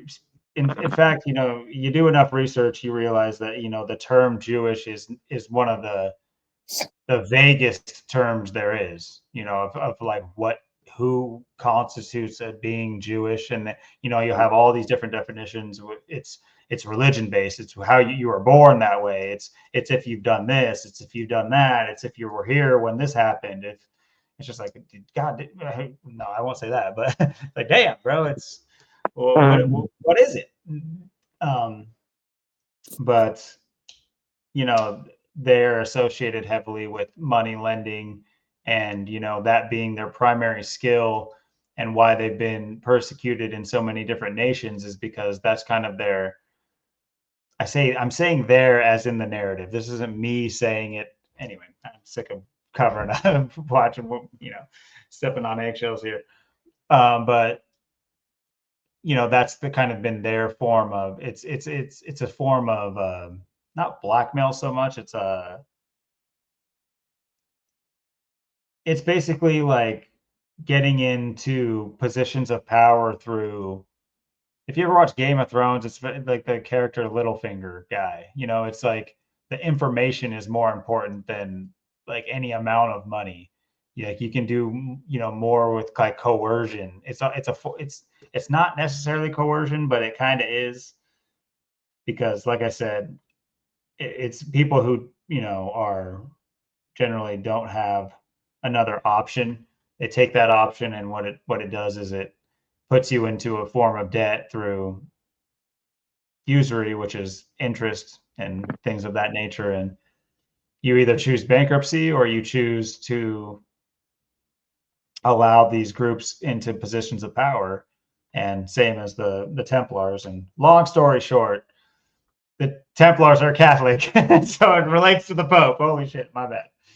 But yeah, that's why, seeing the 322, between from Pope Francis's last birthday to Kyle Larson's next birthday is interesting in the week of 322, which, long story short, is Skull and Bones is an offshoot of the Templars. There you go. I could have said that a lot more succinct. It's also interesting the 714.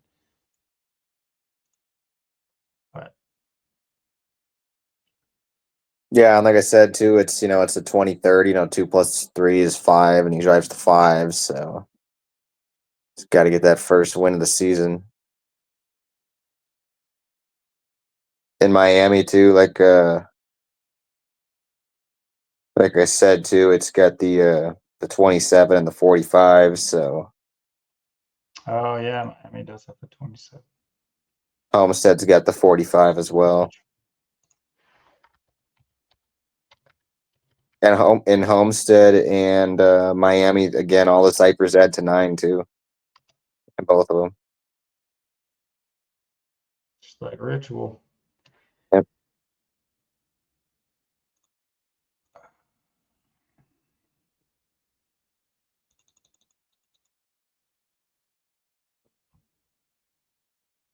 The ultimate wall rider, Mr. Larson, doing the Larson. Grand larceny. He's committing Larson by riding that wall.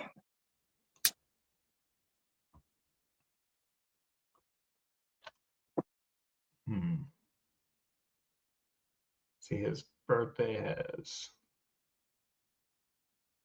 63 date numerology, 83 as well, and 47 date numerology. Staying on that.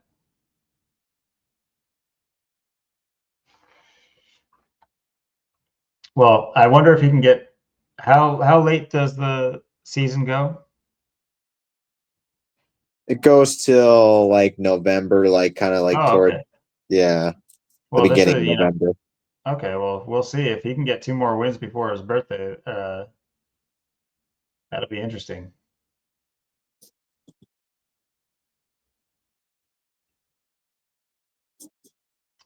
July 31st.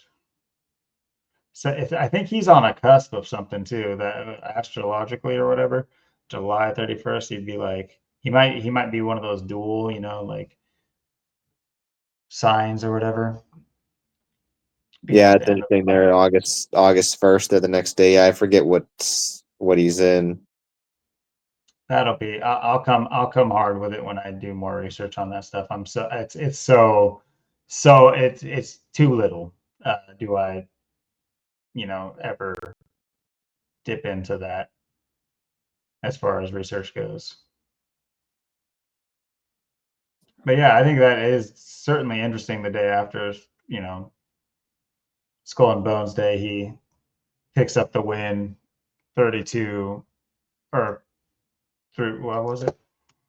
32 weeks and 2 days, something like that, after the Pope's birthday. I think that was pretty key.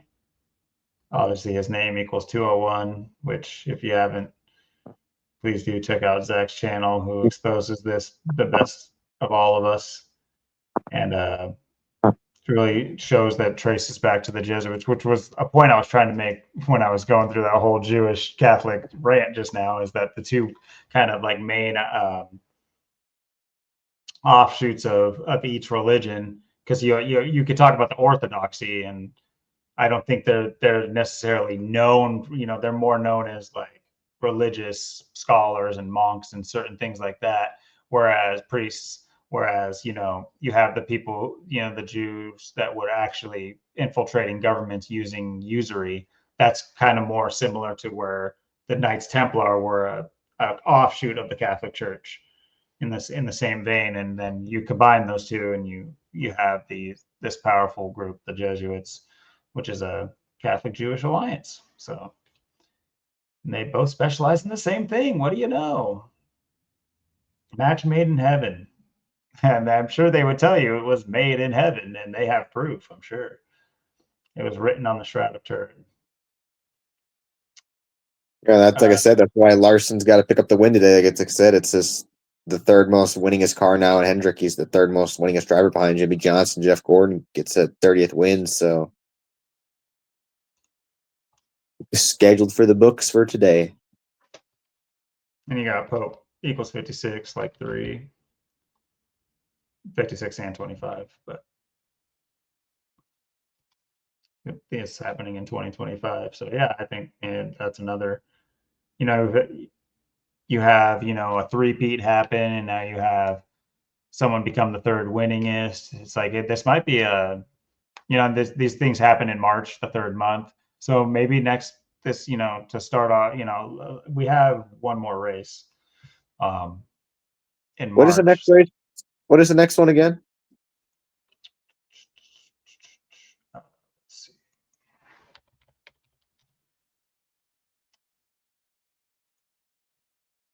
Xfinity Series. Sure, it's the Cup Series, yeah. Oh, Cup Series. Here we go. Oh, so it's at the same place. Oh no, Sorry, sorry. No, I see. I messed up this wrong series. My bad. Oh, it's at Martinsville, yeah. Okay. Virginia. So the On good old 3:30. 33. Yeah. Yep.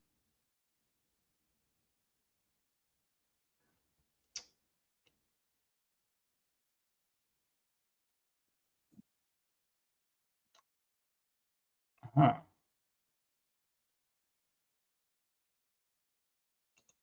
Take a look. See here. Virginia. Virginia.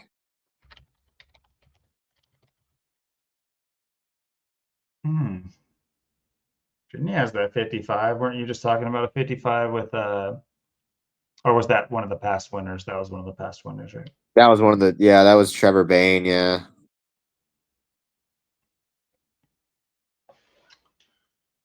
So exactly. Henry County. Is there anyone named Henry? And maybe someone's middle name that we won't find out. I have to scour through all these people to find their middle names. Henry County, Virginia. See the 113. Of course, as I'm talking about like Jewish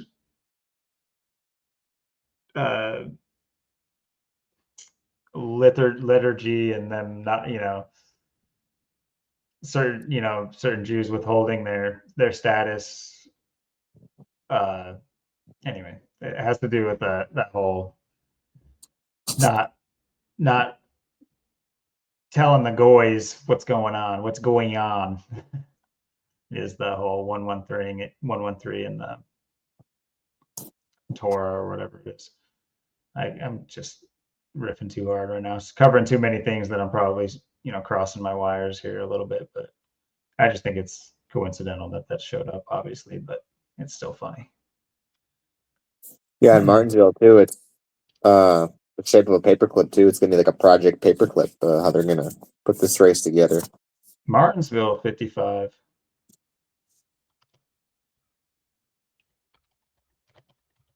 So we got your Virginia and Martinsville equaling 55. Wonder if we can spot it. Has someone got a birthday on May 5th? What is it? What is it this week? And not to say that it's always that easy. It's rarely that easy. It's not like that. But let's see. Let's just type in Nascar. Nascar.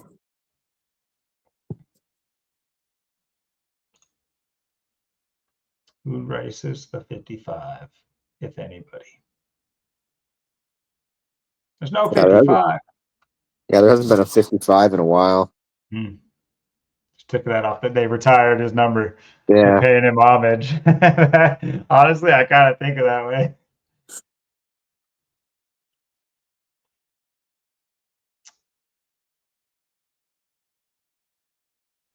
A two-peat for Kyle Larson in the 5 car? I don't know. Let's take a look-see here. Let's just go through these fools. Tucson, Arizona, get out of my face. What about you, Chase? Is it time for you, Chase? No, Indiana is not getting the job done.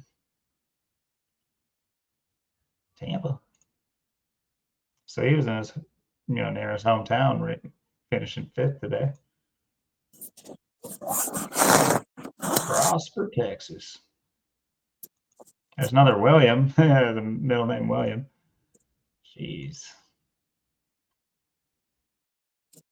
Who's got that middle Nicknamed name of the William? Dinger. Brashear. Oh, Chris Buescher. Busher, sorry. I should have known it wasn't as sophisticated. This is the white trash sport. I'm sorry. Man, we're just finding all the Williams. Almendinger. Oh yeah. The Dinger. The Dinger's gonna get his win this year, guarantee you. Can't keep the Dinger down too long, if you know what I mean. Dinger's gonna spring up pretty soon. Finds a way of coming in, you know what I mean.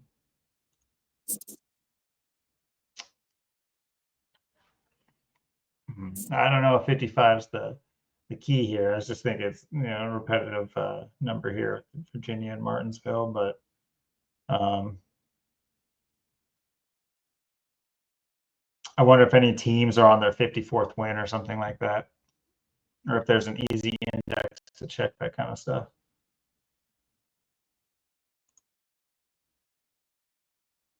But yeah. Yeah, I think Kyle Busch is probably the winningest driver. I know Hamlin's got quite a few wins. Trying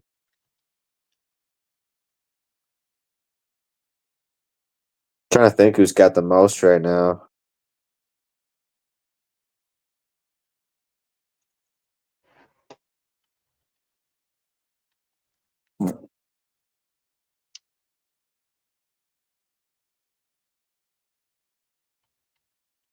How do I look that up? Drivers this season with most wins, but they would probably just tell me this season.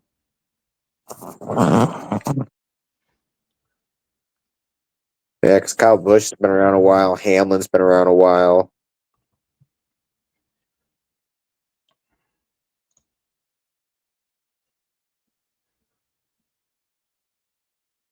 Oh no, they didn't give Richard Petty his. They just cockblocked him. He was like, I know all about these. Yeah, 200 wins, 7 championships, but you nothing for you. Yeah, you're not special. That's nothing. You didn't get 201. Sorry. You're petty. You're too petty. That is a petty thing to do. Dick Petty. Oh, Got a petty to petty. Mm-hmm. Too much petty.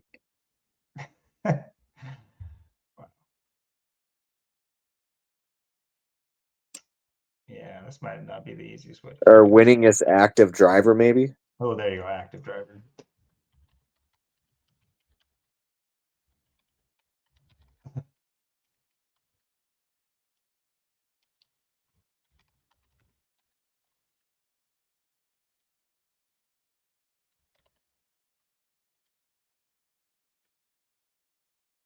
Just say it like a retard and it'll understand. Okay, Kyle Busch. You're right, Denny Hamlin. Denny Hamlin on 54. Ooh. There it is. I was thinking, I know Kyle has more than like 50. He's in the 60s. I know Kyle's up there, but I'm like, Denny's not far behind. I'm like, yeah, Denny's been finishing good the last couple of weeks too. Yeah. Ooh.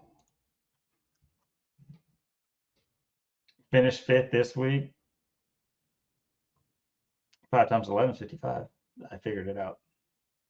No, but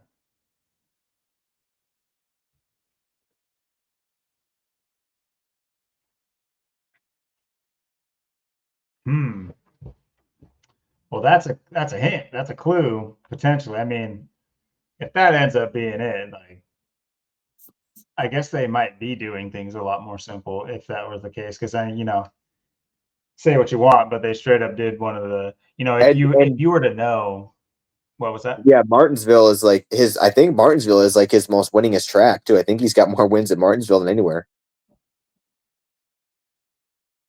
Or I know it's one of his best tracks at least. There's a lot of people with like 5 names.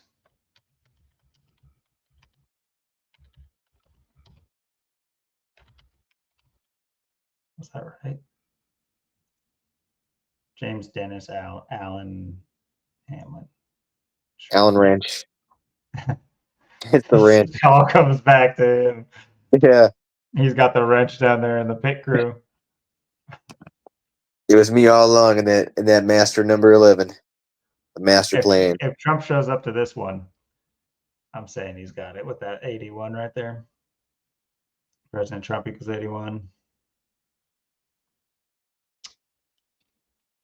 369's got the Tesla quote.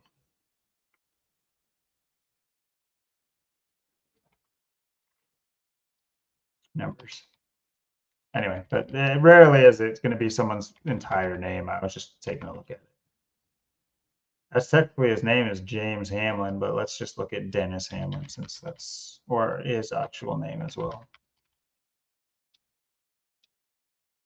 Dennis the Menace. And it's like Denny, like Denny's, right? Yeah. The 52 like Pope, 56 like Pope. Oh, 119. boy. All right, so let's see here. Let's see. December 17th, right? Am I tripping? Yeah. To November 18th.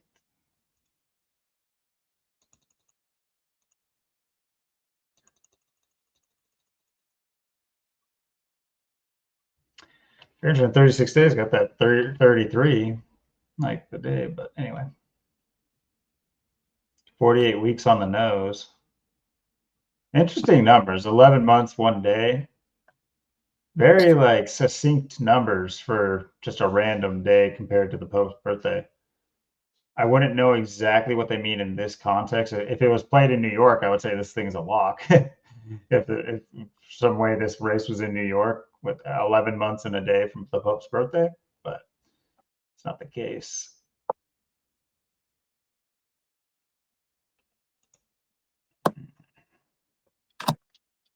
But he does have the Pope numbers in his name. Yeah, he's got the 119 as well, or Reflection 911. Mm-hmm. Did I? Oh, Martinsville, VA, 201. What do you know? There you go. The abbreviation. 60th selection, 201. I mean, Trumpy. yeah, that's very similar numbers to the Jesuit order. So, I mean, man, a lot of 201s and pretty just kind of like out there with NASCAR, or at least easy to find, at least today, and the small amount of number. I haven't punched a lot of numbers for NASCAR. Even in my research, it hasn't really been number punching. Like we had that whole William Byron thing down pat through the governor and everything. So just straight up named William Byron. A lot of it's been kind of like narrative based, but now we have Kyle Larson's full name equaling 201 winning 32 weeks and 2 days from the Pope's birthday, a day after 322, which is, infamous skull and bones. I gotta put you guys through that one more time. Hopefully you guys get it. But yeah, let's see, non-abbreviated, just for shits and giggles. Yeah, I already did this, but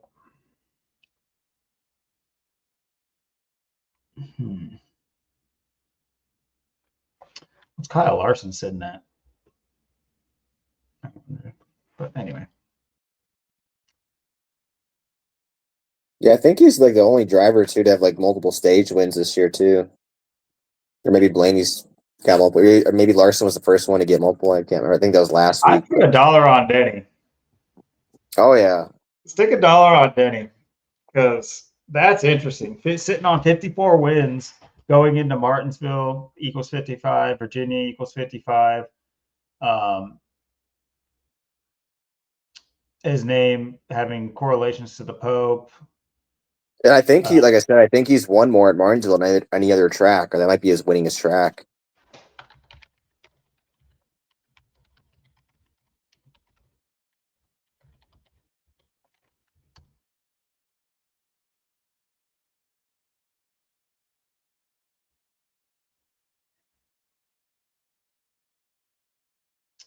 I'm sure you could figure it out. Oh, hey. Oh, they do have a site. I've been kind of wanting this to kind of get it better because I don't have the knowledge base. Oh, I'm glad I randomly saw this. I swear I've looked on the Google like first 10 things and it was all just like not this kind of site. I wanted a site like this that archives it.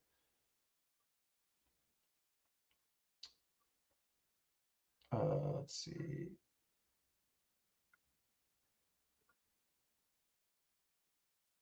He has a Martinsville win here. Martinsville. It's got to be. I mean, it's 5 wins at Martinsville. Has he won anywhere else more? He's got quite a lot of wins too. What's the total? It doesn't say the total. Oh, it doesn't. Oh, he's sitting at 54. Dirt. Tripping. Pocono's up there too. Hold on. He's got 3 right there. 4. Yeah, his first. Yeah, Pocono might be his 5, winning. That's like up there with 6. the. Yeah, he's got 7 at Pocono, but he's got 5 at. Looks like Bristol's up there Yeah, his too. first 2 wins were in 2006 at Pocono. Kurt Busch finished second both races. So his first and second, him and Kurt for his first 2 wins. Yeah. So sitting on 5 wins at Martinsville, driving the 5 car might be off the schneid on that one. That I see that happen quite often too, where it's like I think a lot of times in decoding, it's like it doesn't mean that that number is going to sit on there forever. That's not what that means. It also could just be like an indicator number too, like the 5 car is going to win. It's not if the 5 cars on 5 wins, it doesn't mean it's always going to stay on 5 because the 5 is 5. Sometimes the 5 car is going to pick up its 6th win when the 5 plays. It doesn't mean the 5th win has to stay there forever. So obviously. So I think that could be. It's still playing. Oh, he's not in the 5 car. Sorry, that was Larson. But Yeah. point. That my point with the number still stands. But I mean, if he goes from 5 wins to 6, that is add that up. That's 11, like his car.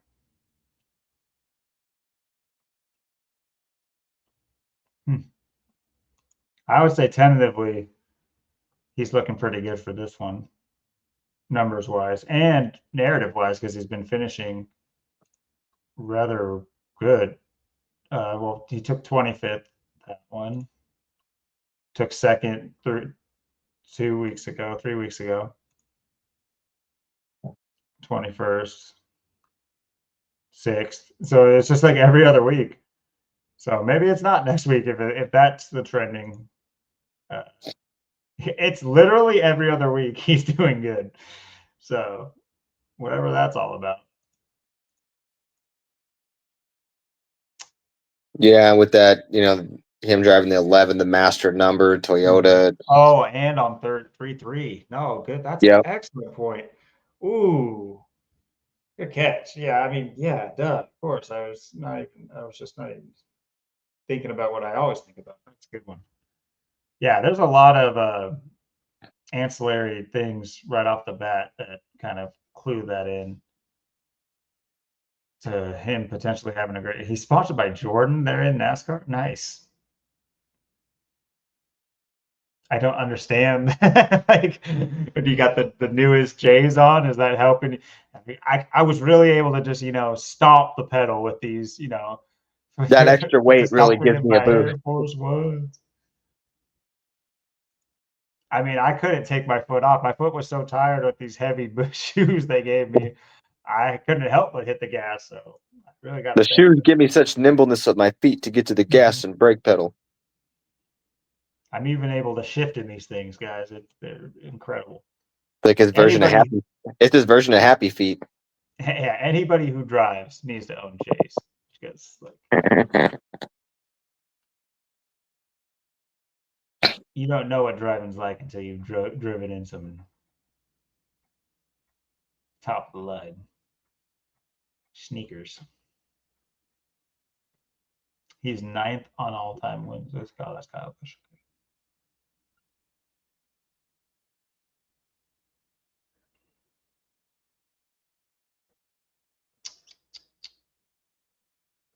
Very interesting. I mean, with that being said, Rusty also has, what the point I was just making.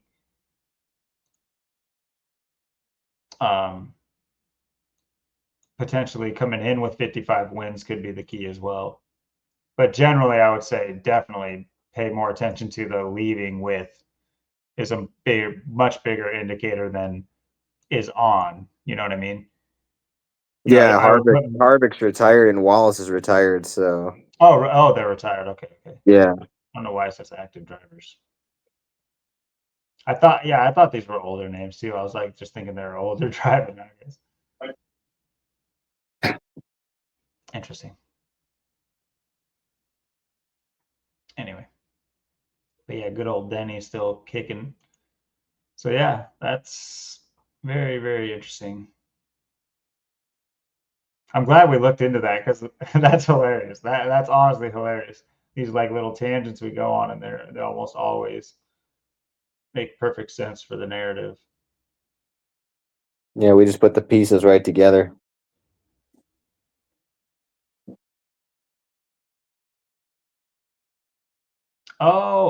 This is that makes sense. It's 20. Okay, that's why that racing team is 2311. Oh my goodness. Jordan, and then the number of his car. It's like, okay, I get it. I get it now. I was ignorant. I didn't realize that Michael Jordan owned this. I think I do remember how Jordan owned a NASCAR team, but Yeah, now like I. Randy Moss Motorsports, he owned like the truck series and stuff. And Oh, nice. Okay, I totally get it now. Okay, so wait, now, oh, the thread just keeps. I mean, you'd have to assume it would be in tribute to Michael Jordan in some way if his team won. February 17th.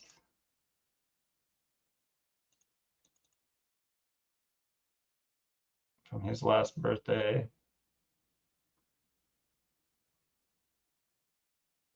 Oh wait, no, this was his birthday. But what about I guess maybe it'd be his next birthday, probably. But either way, I know it's only like a week, few weeks, 5 weeks and 6 days, 56 again. 1 month and 13 days. Wasn't that the 113 I noticed? yeah, there was the 113. Yeah, Virginia, Henry County, Virginia, where the race takes place, is 113, which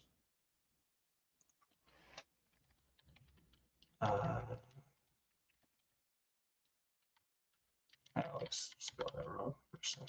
Oops. Michael Jordan, 113. There it is, 59 for Masonry. Bro, I put $2. You know what? Double or nothing, baby. 2 on Denny. Denny's getting me. Denny's going down. I might have to get. I might not just have to place some money on Denny. I might have to go to Denny's as well. Put a He wins. Grubhub order and go and pick it up yourself and pay Yeah. yourself. I don't know, dude. That's a lot. Yeah. Right off the bat. It's a lot of Hamlin. Interesting. Well, if he does win, or if he loses next week, maybe I already have an idea for a thumbnail. Either way, win or lose. So that's a plus. Uh, interesting though. Very interesting. So to wrap it up, or to wrap it in a bow for people, so we're not just like rambling on and they're like, what the hell? You have a driver sitting on 54 wins going into Martinsville, which equals 55. Virginia, where it's raced, the state where it's raced at, is 55. Martinsville, Virginia, that's the race. So he can pick up his 55th win. That's the idea there. You have his name very similar to that of Pope, 56, 52, and obviously he races the 11 car like Pope. And then I already took it off. Dang it. I should have remembered. What was it? Okay. I'll go back to it. I know there was a specific number with from the Pope's birthday to Denny Hamlin's birthday, but from Denny Hamlin's, or was it? No, not his birthday. From Michael Jordan's birthday, sorry, to the race next week. From his last birthday to the race is 130 is 1 month and 13 days, similar to his name and where the race takes place, Virginia, Henry County, Virginia. So pair that with him sitting on 54 wins, could get his 55th.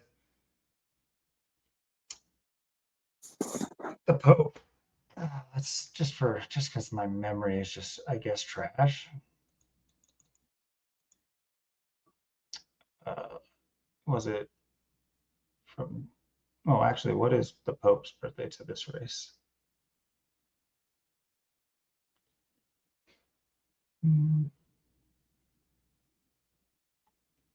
Yeah, if Hamlin don't win, it's gonna be interesting to see who does and see what numbers they had to pull it off. But from the Pope's birthday to this race is also 103 days, like Henry County, Virginia.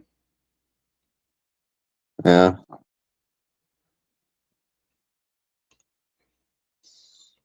November 18th.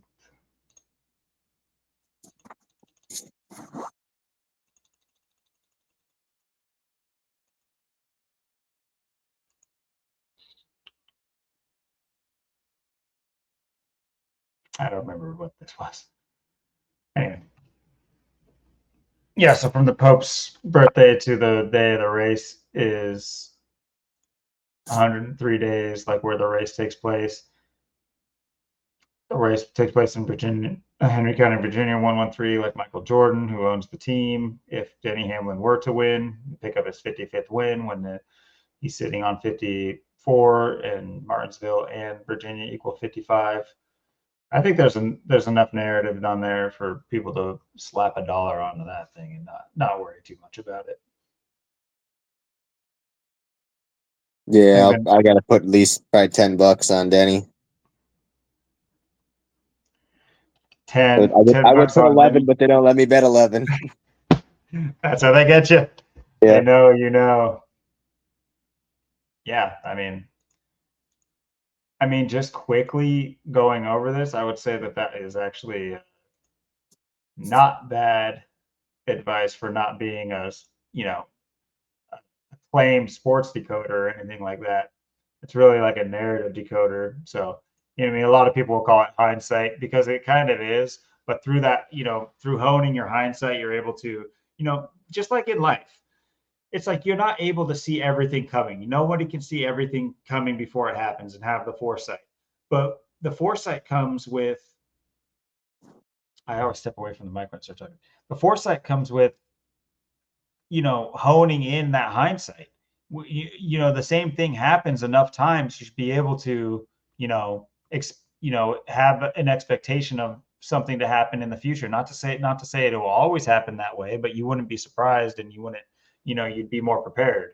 So it's like that's more important than sitting here making predictions like a bunch of retards in quote unquote debates would ask of any one of us if we said that gematria was a legitimate source of analysis. People would say, "Oh, predict something. Oh, tell me how I'm going to die. Tell me what." It's just like, are we?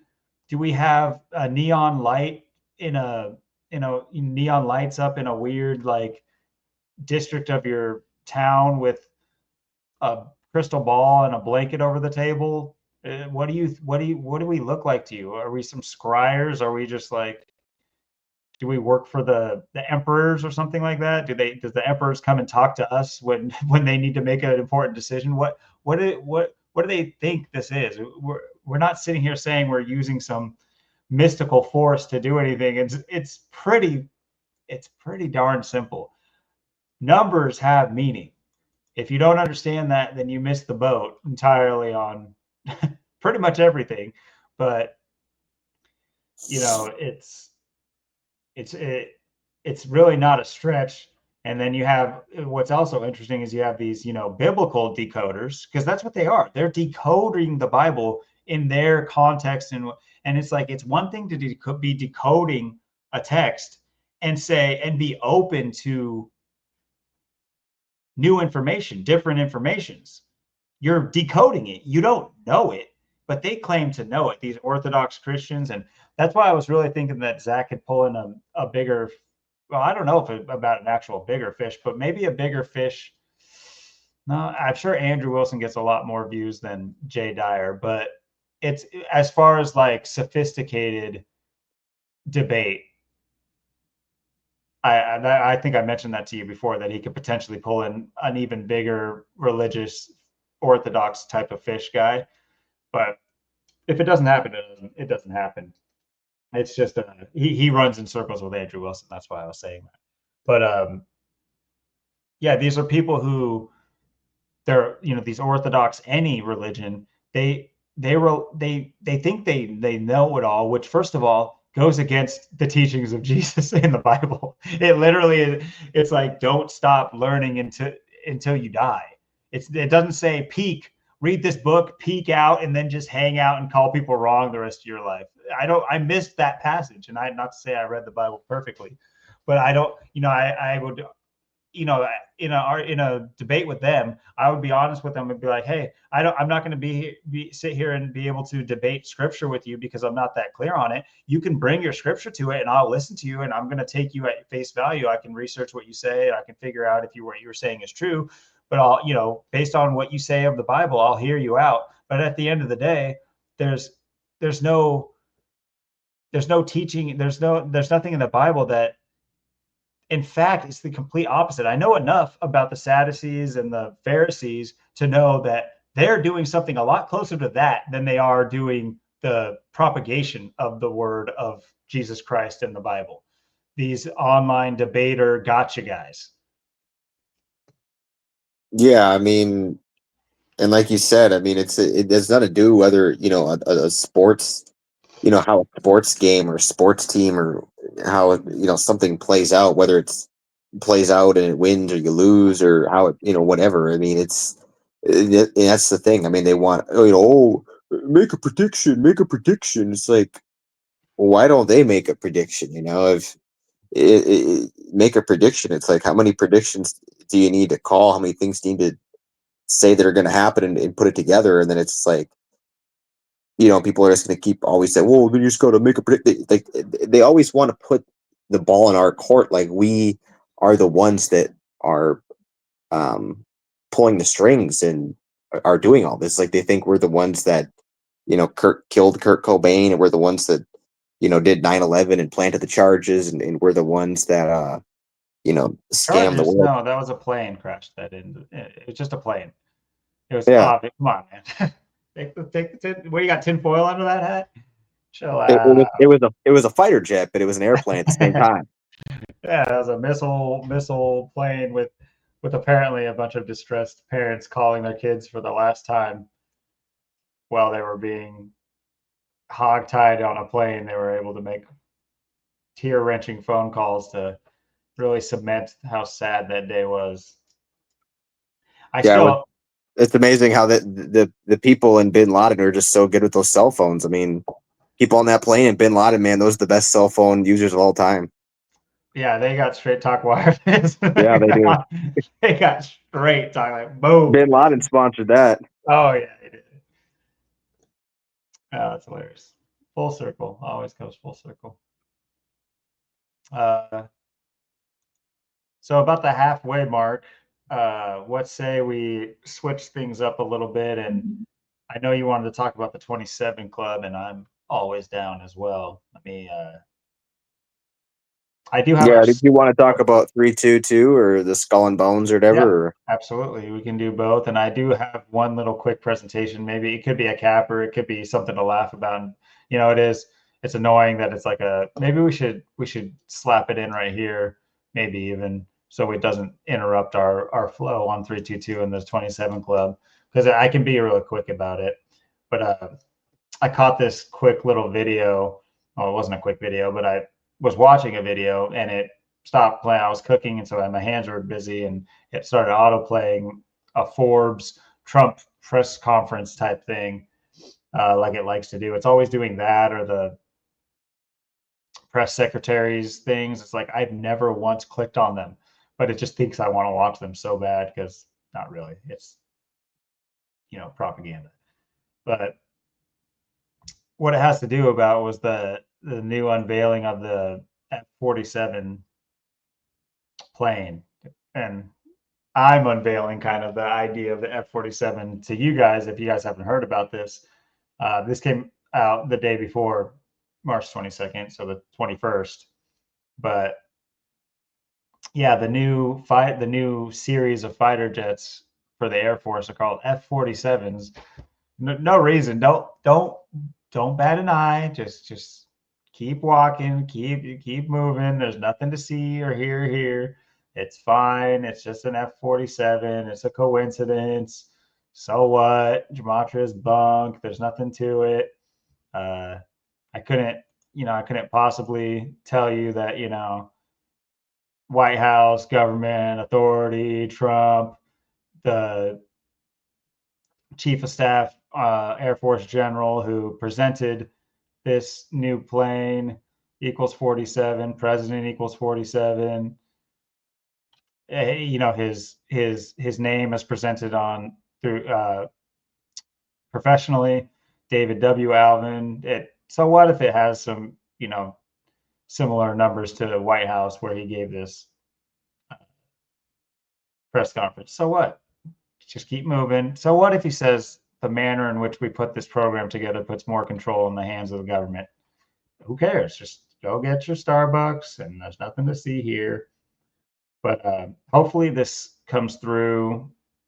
It doesn't get audio taken down or whatever, because it's literally a Forbes post on our president speaking. You think that any form of that would be okay to use?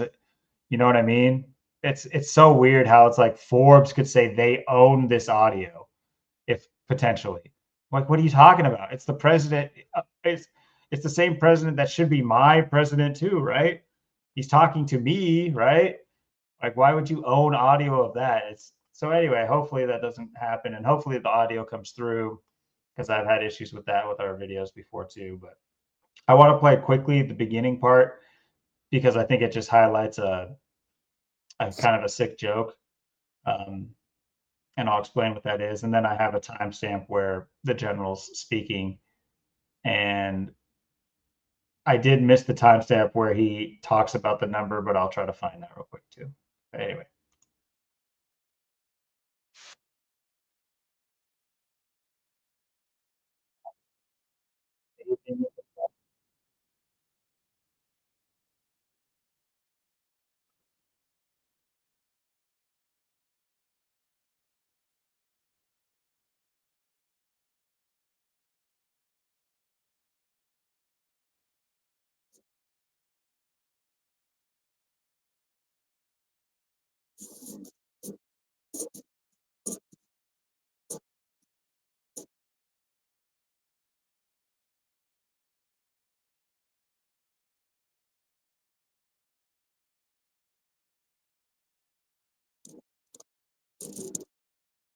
Of course, got to be Boeing, like you said. Oh yeah, I can't wait to sprinkle in my hour.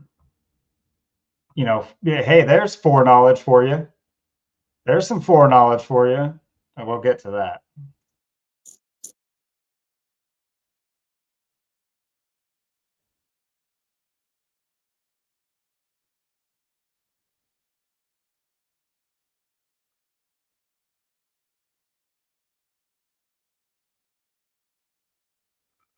Oh, come on.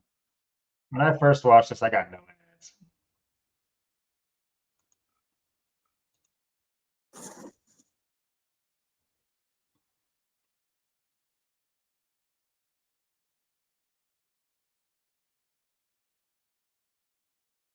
My Tesla F-47.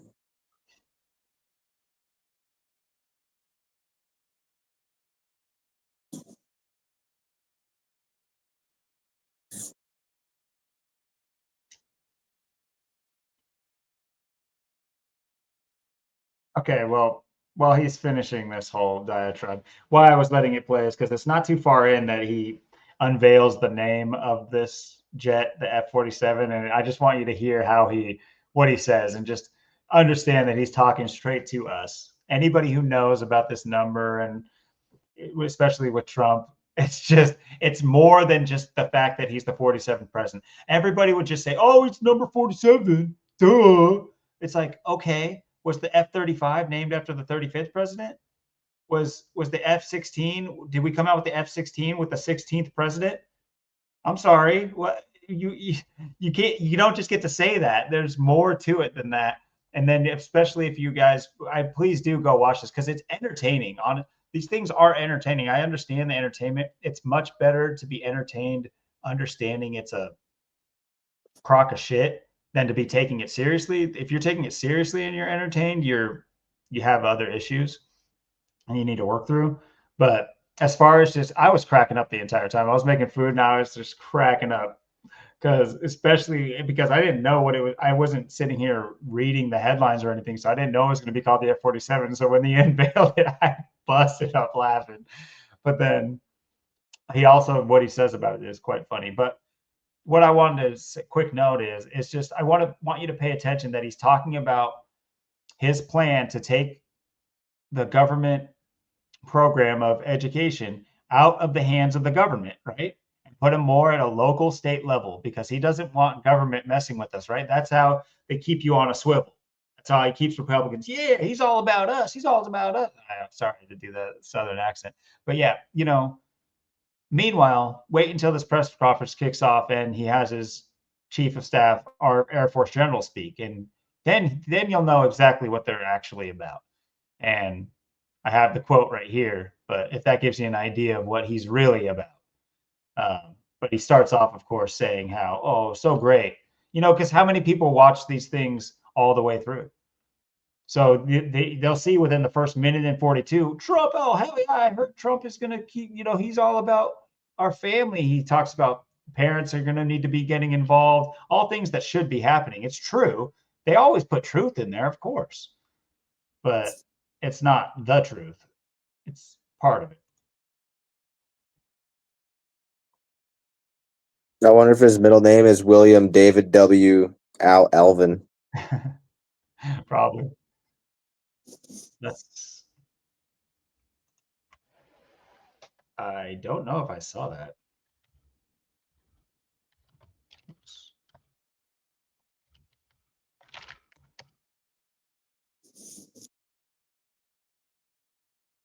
Wayne. Get out of here. Wayne. You're trash.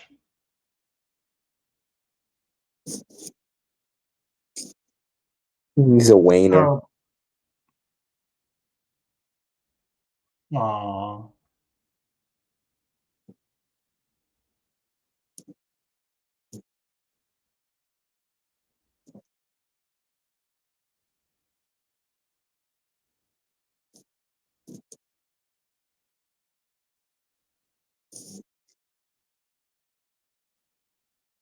The F-47.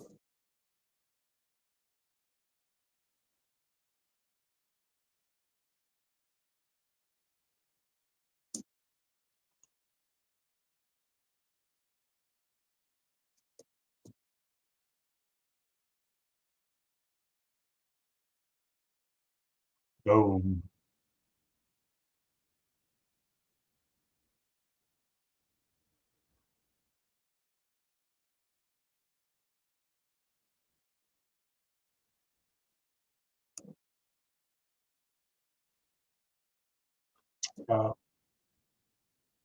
Hold on. Sorry.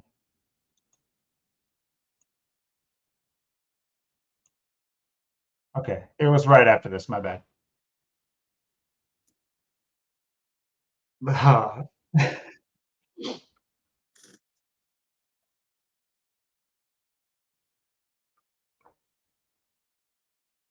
you have the volume up on the video, or? Oh, can you not hear it? Yeah, I can't hear it. Oh, dang, should have said something. My bad. It should be coming through. I have it selected to come through. Yeah, it says. What the heck? It's all the way up. Oh, derp, derp. It's because I clicked add to stage, but you can't do that when you have a slide up. My bad. I Oh, clicked I the add see. to stage button, but it didn't add it all the way to stage. Okay, shit, man. Yeah, I wasn't sure if you were listening to it and I couldn't hear I it, or. was. My bad. All right. Sorry. It'll only be a couple minutes. Anyway, so let's just skip the part where he's talking about education being taken into putting it back into the people's hands, because that's just a mockery for what comes after that, which is the coup de grace, really. So that's to me, it's very exciting, and it's been received very well. So I just wanted to tell you about the student loans and special needs. But we're here You for hear a it now, reason. right? Yeah. Okay, my bad, dude. Today So that that's is right. very exciting, and I'm thrilled to announce that at my direction, the United States Air Force is moving forward with the world's first sixth-generation fighter jet, number sixth generation. Nothing in the world Just comes want to even point out he says 6 3 times there. Yeah. close to it, and it'll be known as the F-47. The generals picked a title, and it's a beautiful number, F-47. Beautiful number. Something the likes of which nobody has seen It's a before in beautiful terms number. of What are you all talking the about? It's a attributes of a beautiful fighter jet. number. There's never been anything Looking good, number 9. Looking good. to maneuverability, to what it can have, to payload. So I have that, and then at 11 minutes, he brings in Mr. David. And it's like what are these like powwows? These guys are like, are these generals for war, or are they, like when companies do retreats to like get more morale? Like, listen to this guy talk. Tirelessly on this program to bring it where we are right now today. This shows that American talent, American skill, and American determination are second to none, because this platform is second to none. So we believe that this provides more lethality, it provides more capability, more modernized capability in a way that is built to adapt. IRS e-file is now open. Snap You gotta be kidding me. Plus, get your biggest. This, along with our collaborative combat aircraft the President talked about with drones, this is allowing us to look into the future and unlock the magic that is human-machine teaming. Human as we do that- machine teaming. That sounds great. Not Minority Reporty at all. That sounds awesome. But here it comes. We're going to write the next generation of modern aerial warfare with this. This enables us to do this. The manner in which we put this program together puts more control in the hands of the government, so we can update and adapt at the speed of relevance, at the speed of technology, not at the speed of bureaucracy.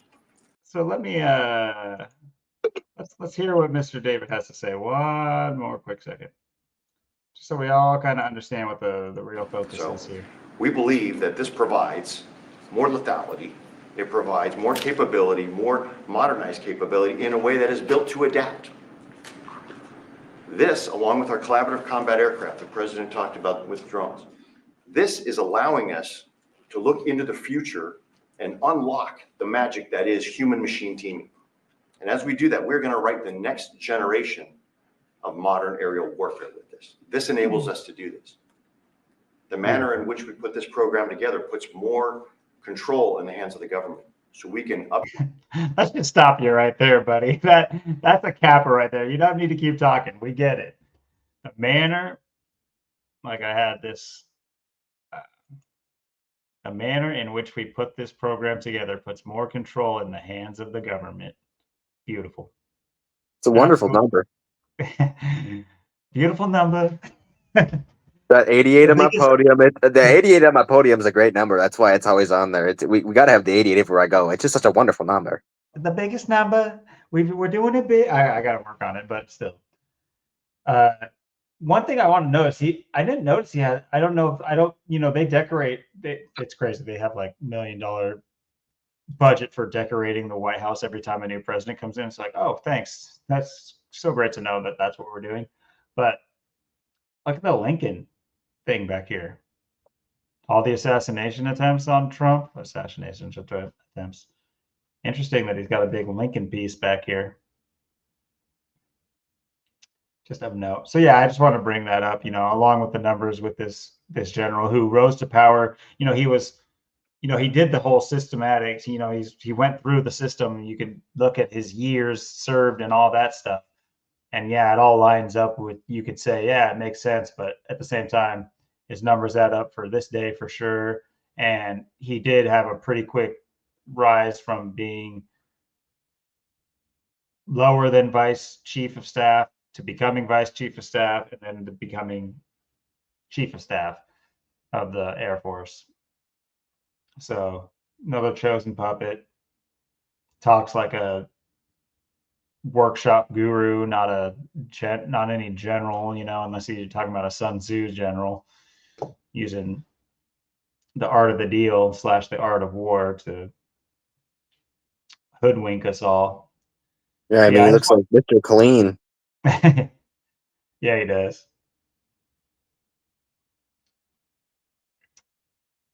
Yep. So I just wanted to. It looked like someone who had hair like this, and it just made the adult decision to get it out, get it off.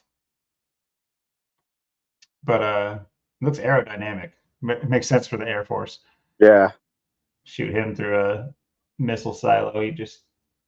He'd probably 98% on target. Yeah, he does real well in the wind tunnel. He had a level of lethality, unlike those of haired people. Anyway, but yeah, I just wanted to point that out because that's a little bit of like looking into things I did because I couldn't help it. At the very least, I had to bring it to your attention. Never mind the gematria, not never mind it. It's there, but come on, guys. F-47. It's like we just are pinatas to them. They just want to see the candy fly out of our mouth as they batter us. It really is. I was laughing, but it's like I'm dying on the inside laughing the whole time I listen to this crap. Looking good, number 9. Looking good. Mm-hmm. It's a wonderful number. 88 everywhere I go. The 88 make America great again with an 8 and an 8. That's gonna make America great. Make America 8. We already been eaten. Oh, yeah. There's gonna be an 8, and there's gonna be another big 8. It's gonna be great. You're gonna love it. It's gonna be huge.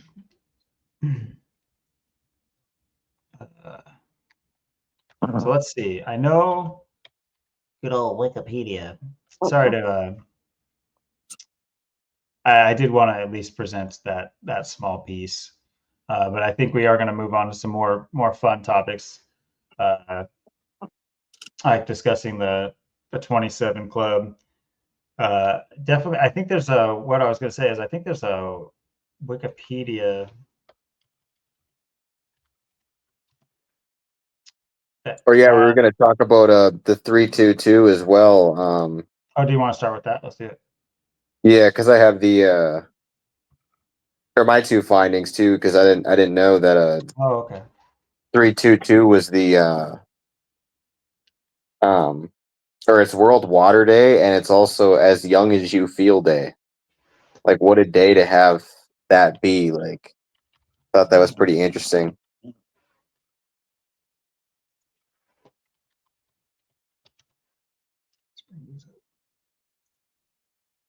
Yeah, World Water Day. Let's see what this is all about. As Young as You Feel Day, like, it all goes together. Be like water.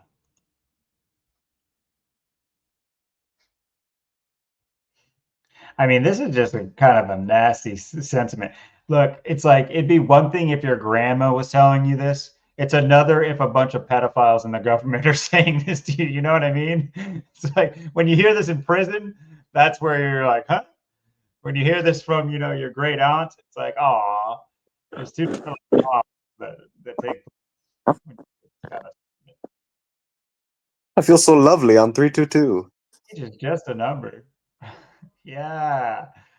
Where's the pizza party? I'm sure the best way to celebrate As Young as You Feel Day is with pizza parties. I'm sure that free trips on private jets to private islands as for As Young as You Feel Day. 322, it's a wonderful number. It's going to be great. Why the hell is Gwen Stefani posting that? All right. I mean, that's just, dare we look into that? I'm sure that there's something going on. She was probably diddled as a little one. Diddled and fiddled. Played like a fiddle.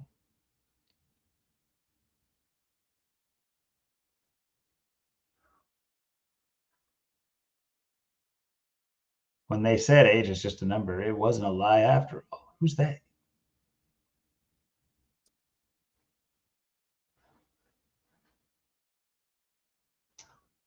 There's not like a, there's my trippers. There's not like a Wikipedia. It's not.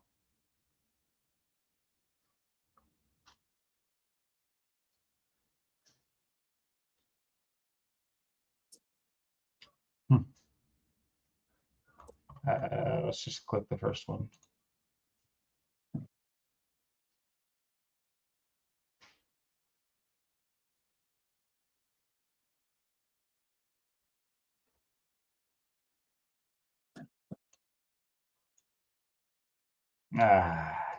Sorry, I'm not reading this out loud. I'm just trying to see if it's worth reading.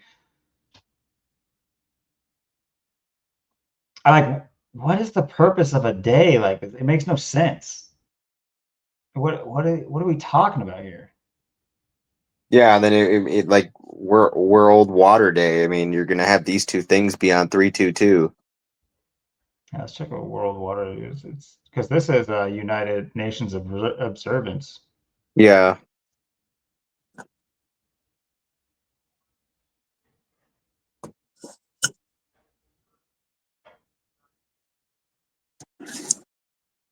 Water, sanitation, and hygiene. Wash. Okay. We're not 4 years old, but thanks.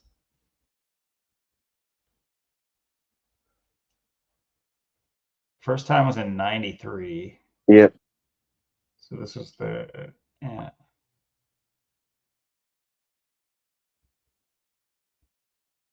They had one then right before Cobain died. That was their second one in So this is the 94. 32nd anniversary.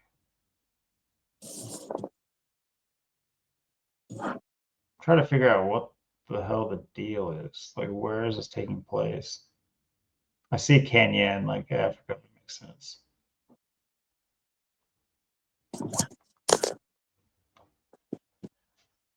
In Agenda 21.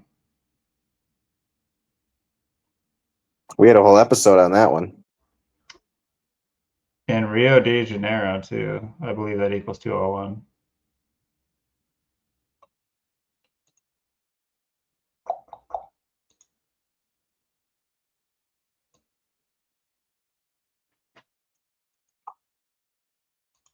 Because I'm terrible at spelling.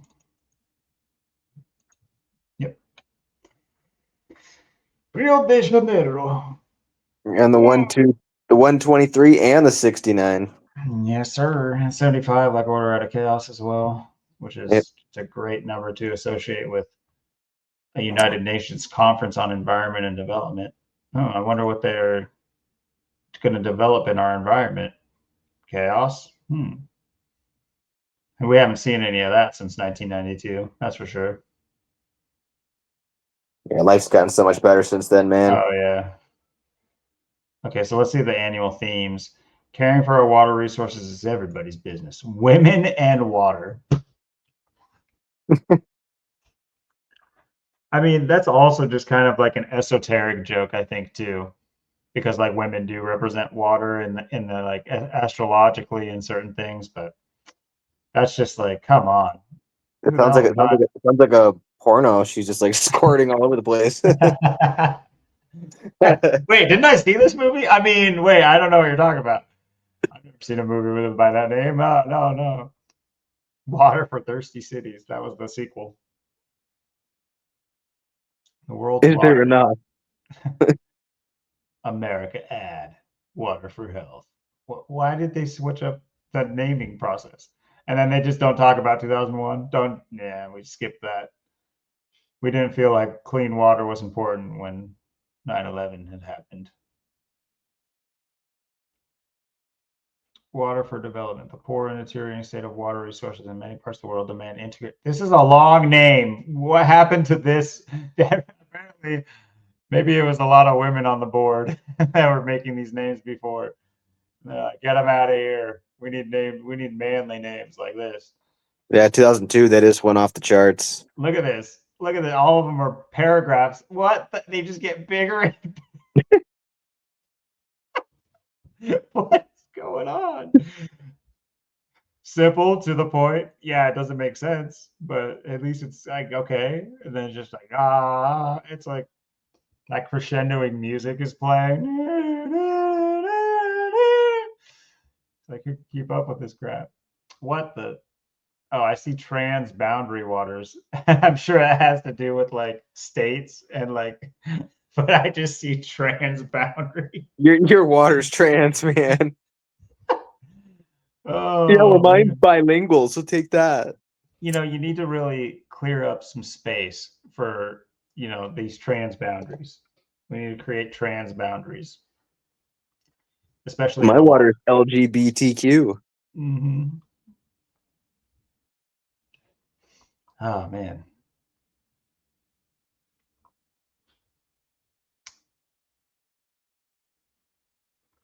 Water and energy. Okay, better water, better job. Shut up. These. Okay. Let's see. Leaving no one behind. Water and climate change. Yeah.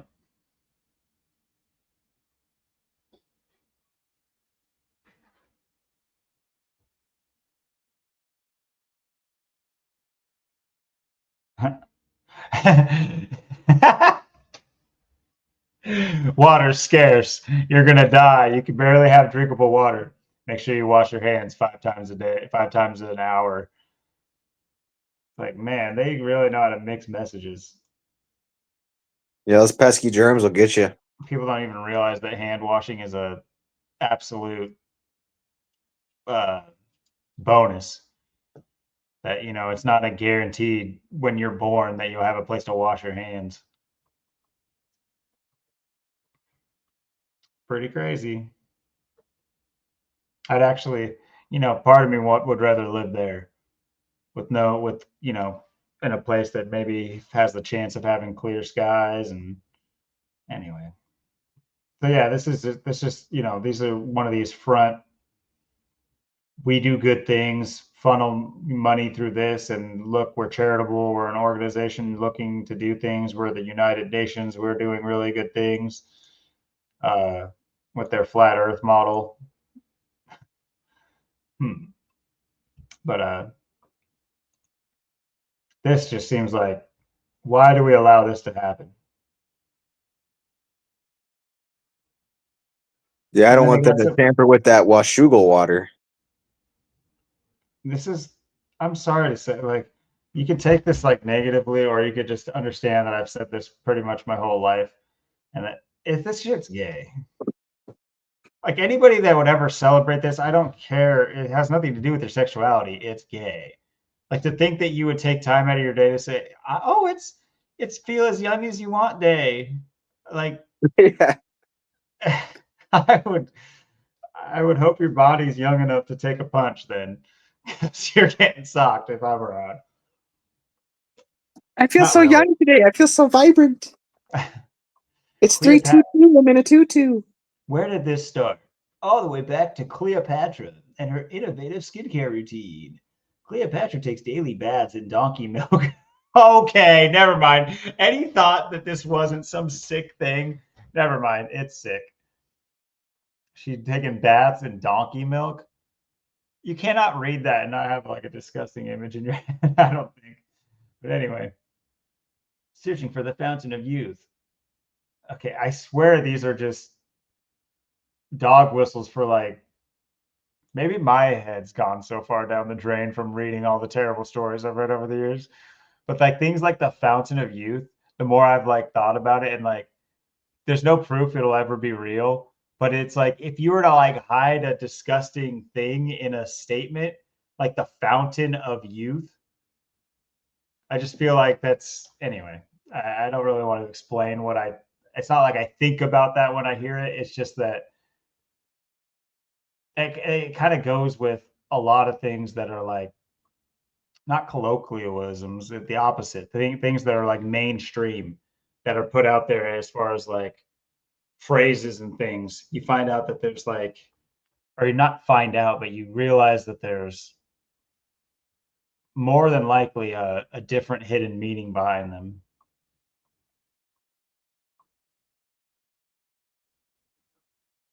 Yeah, we gotta have a day to celebrate water. I mean, You should celebrate it every day if you have it, especially if you got water like mine. yeah. Washougal. Yeah, wash. The anti-aging benefits of raw meat. What is this? You hear me?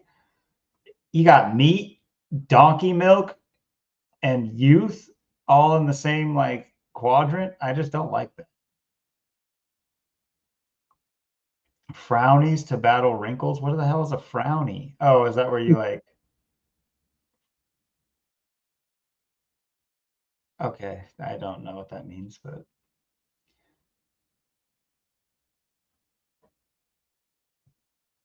how to celebrate young as you feel. I feel like this is like propagating like something evil, just even like reading about this. Post a throwback picture.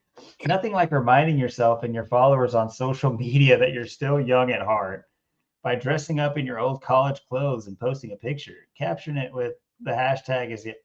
I swear, if this actually happened, if anybody is using social media and this day went by and you saw something like this, please let us know. And please get in touch with that person and try to save them. They're really far gone though. Don't no expectations when you go into it, but something's got to be done.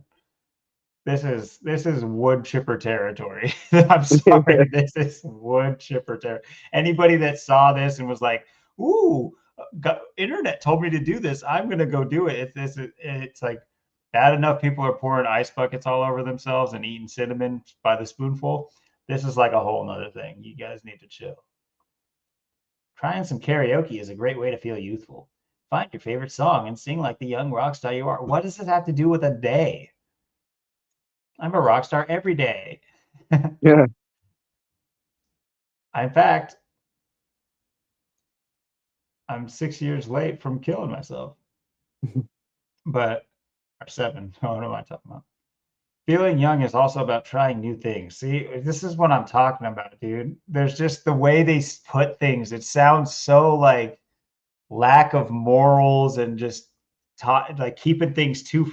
It's like these first two things are like to get you in. It's like, oh yeah, that's cute, and then it's just like try new things. You know that you see that little boy over there. It's time. It's like what the hell? Sorry, that's anyway. I'm not saying. Yeah, that's like having a go get plugged in the butt day. It's like They're try probably something new today, bro. It'll probably be the first federal holiday for the LGBTQers. Yeah. Butt plug day. Wear a butt plug to work. Yeah. Everybody's waddling around. The people who don't know anything about what's going on, it's like they're smirking at you. They're like, this loser doesn't even know we all have butt plugs in. He's made fun of. It's like, what? What's wrong, guys? What's going on, It's like, guys? what? Yeah, what's up your butt today? Oh, you had. If only you knew. If there's something that you always have wanted to do, like bungee jumping, that's for one example. Or date rape. Have you ever wanted to date rape? Go ahead and try it out. It's Feel Like Saying As You Feel Day. Oh, man. Aging is not influenced by your genes. What? Gaining wrinkles does not make you old. No, getting old gives you wrinkles.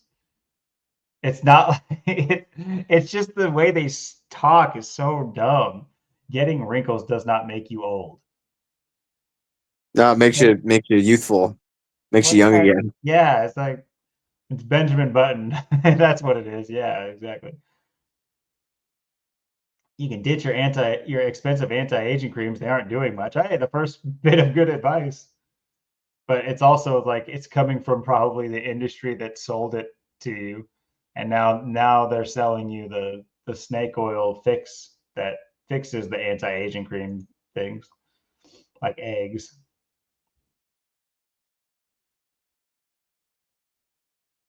Okay.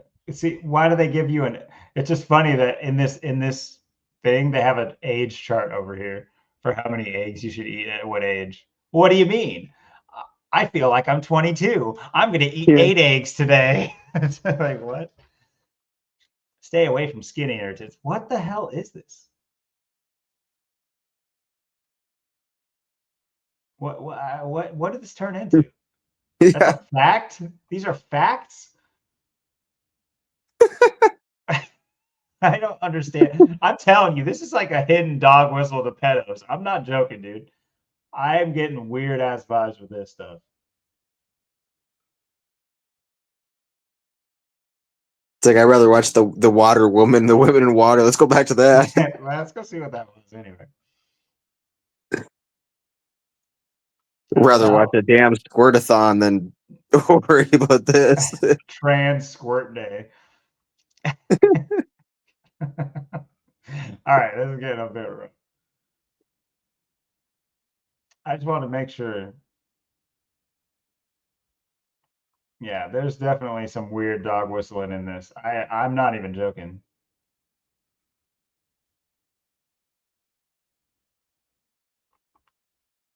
Which, by the way, is like if you think about Cleopatra, they're bringing it back to Cleopatra, who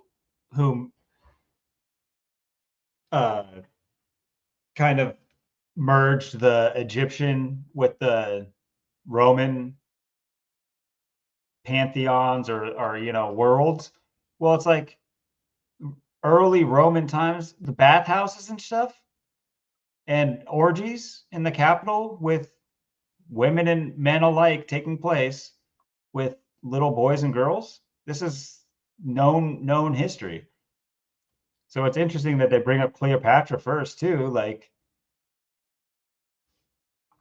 I'm telling you, there's a weird dog whistle going. I mean, obviously you can look at it and hear the messaging and say, "Oh yeah, that's weird." But like all over it's like one thing to say, "Oh, that's weird," and then like look into it and it's like, "No, it's weird. It's really weird. That definitely is what you thought it was. This is definitely a weird ass like pedo day." It makes me, we're sitting here joking about it, but I bet like there's specific trafficking things that happens on days like this, and it's like these weird little jokes they give us have actual ramifications in the world, and it's not funny. That that's this kind of stuff isn't funny, but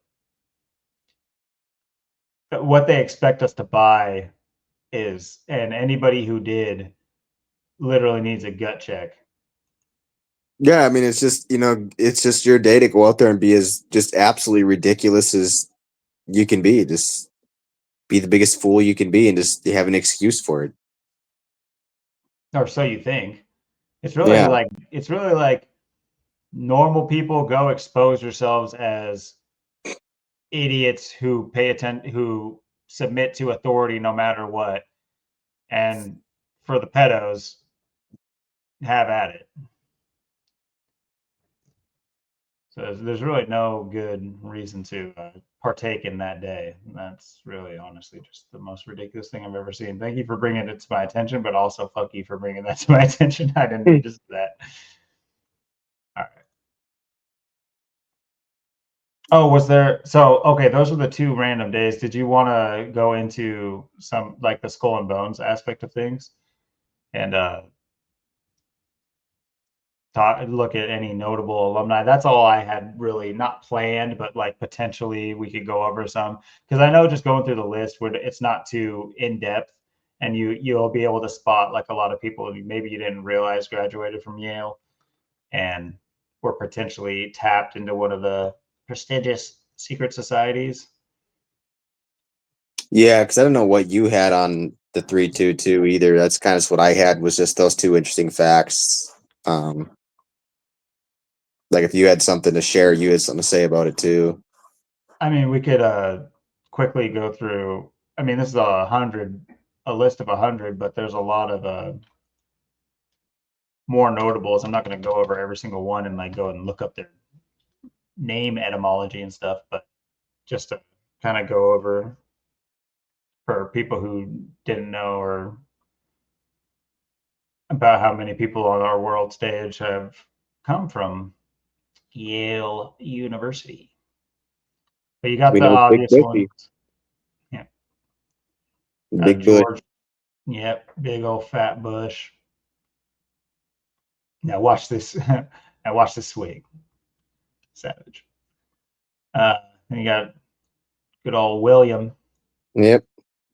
I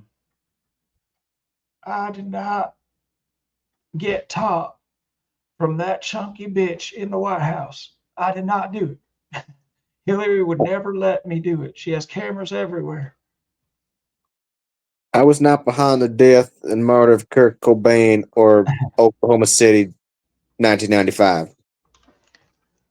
I didn't even know that. I just lost it. I was doing it decent. Now I already lost it. I did not know that Oklahoma City was a place in this great nation of ours. I could not have had anything to do with it. I couldn't imagine a worse event coming in 6 years. And Elaine Staley's gonna die on April 5th too. That's crazy, man. I like your take on it. I like how he's just a guy talking. I like that. You got the Poppy and Bill and little Georgie boy. Those are some popular ones. You got Meryl Streep, ugly bitch actress. Who cares? Hillary Clinton, absolutely beautiful pinup model. First lady of my heart, that's for sure. So it's like if she never becomes president, she'll always be my first lady, if you know what I mean. Oh yeah. I'll give her the rod ham, if you know what I mean. She'd probably give me the rod ham if the lights come off. I'm like, what's that? Anyway. Jennifer Connelly, let's see. Trying to think of the more famous movie she was in. Anyway, famous actress. This list isn't really like of most popular. I wouldn't assume, but it's just kind of random. You'll see what I mean. But I didn't know James Franco graduated from Yale. I could understand his character in Spider-Man. Like I think he could have graduated from Yale because he's kind of like a astute business student in that Marvel comic, but I didn't know he actually graduated from Yale. I mean, he plays the stoner dumb guy in like all of his movies. He's it's just, this is kind of that subversion too that they like to use. Don't forget too that he was in the interview about the whole North Korea thing. This is when they were saying, South Park and them, they were like, people were saying that they were the ones that are going to spark the war. Do you remember that? because like it was really the high tension with North Korea, and then they were over here like making fun of them. South Park was obviously going hard on Kim Jong, and they did the interview movie, which was just straight up. But yeah, Yeah, I'm looking at him too. Born in '78, and he's 47. I saw that too. Yeah, so that's very interesting. I wonder if his name's going to be brought up here soon because he's kind of been way under the radar. He hasn't been done anything recently. Got good old Foster. Jodie Foster. A lot of people who don't know about Jodie Foster is she was. Am I true?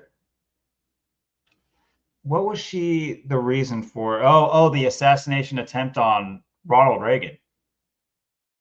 It had to do with Jodie Foster in Taxi. Look it up, guys. I'm not going to go into like I said, I'm not going to go off on every little tangent, but look into it's very weird. It's how you know that these things are all just kind of like narrative driven stories to create more stories. It's really what it is. Because if you don't know about Taxi Driver or whatever it is, I think it's Taxi Driver is the name of the movie. I think Taxi was like a show, so I always get those mixed up. But yeah, Taxi Driver is like Robert De Niro, I think, or one of the Al Pacino or something like that. One of those weird themed actors. But she was really young in this movie, and the guy who anyway, he like had a manifesto about Jodie Foster, the guy who who tried to assassinate Reagan. And I think we talked about this too because we were going over the assassination attempts. I think we had a episode about assassination attempts, and we looked at the Ronald Reagan pictures. Do you remember that? And it was just completely Yeah. staged. It was complete. Like if you guys can go back and I'd have to figure it out which one it was, or you guys could look it up yourself. Look at the Ronald Reagan assassination stills. If you don't think that that was staged, it's so funny too because I'd seen the video. Have you seen the video of it where he's like being hurried up into his car and all you do is like you hear two shots or something like that?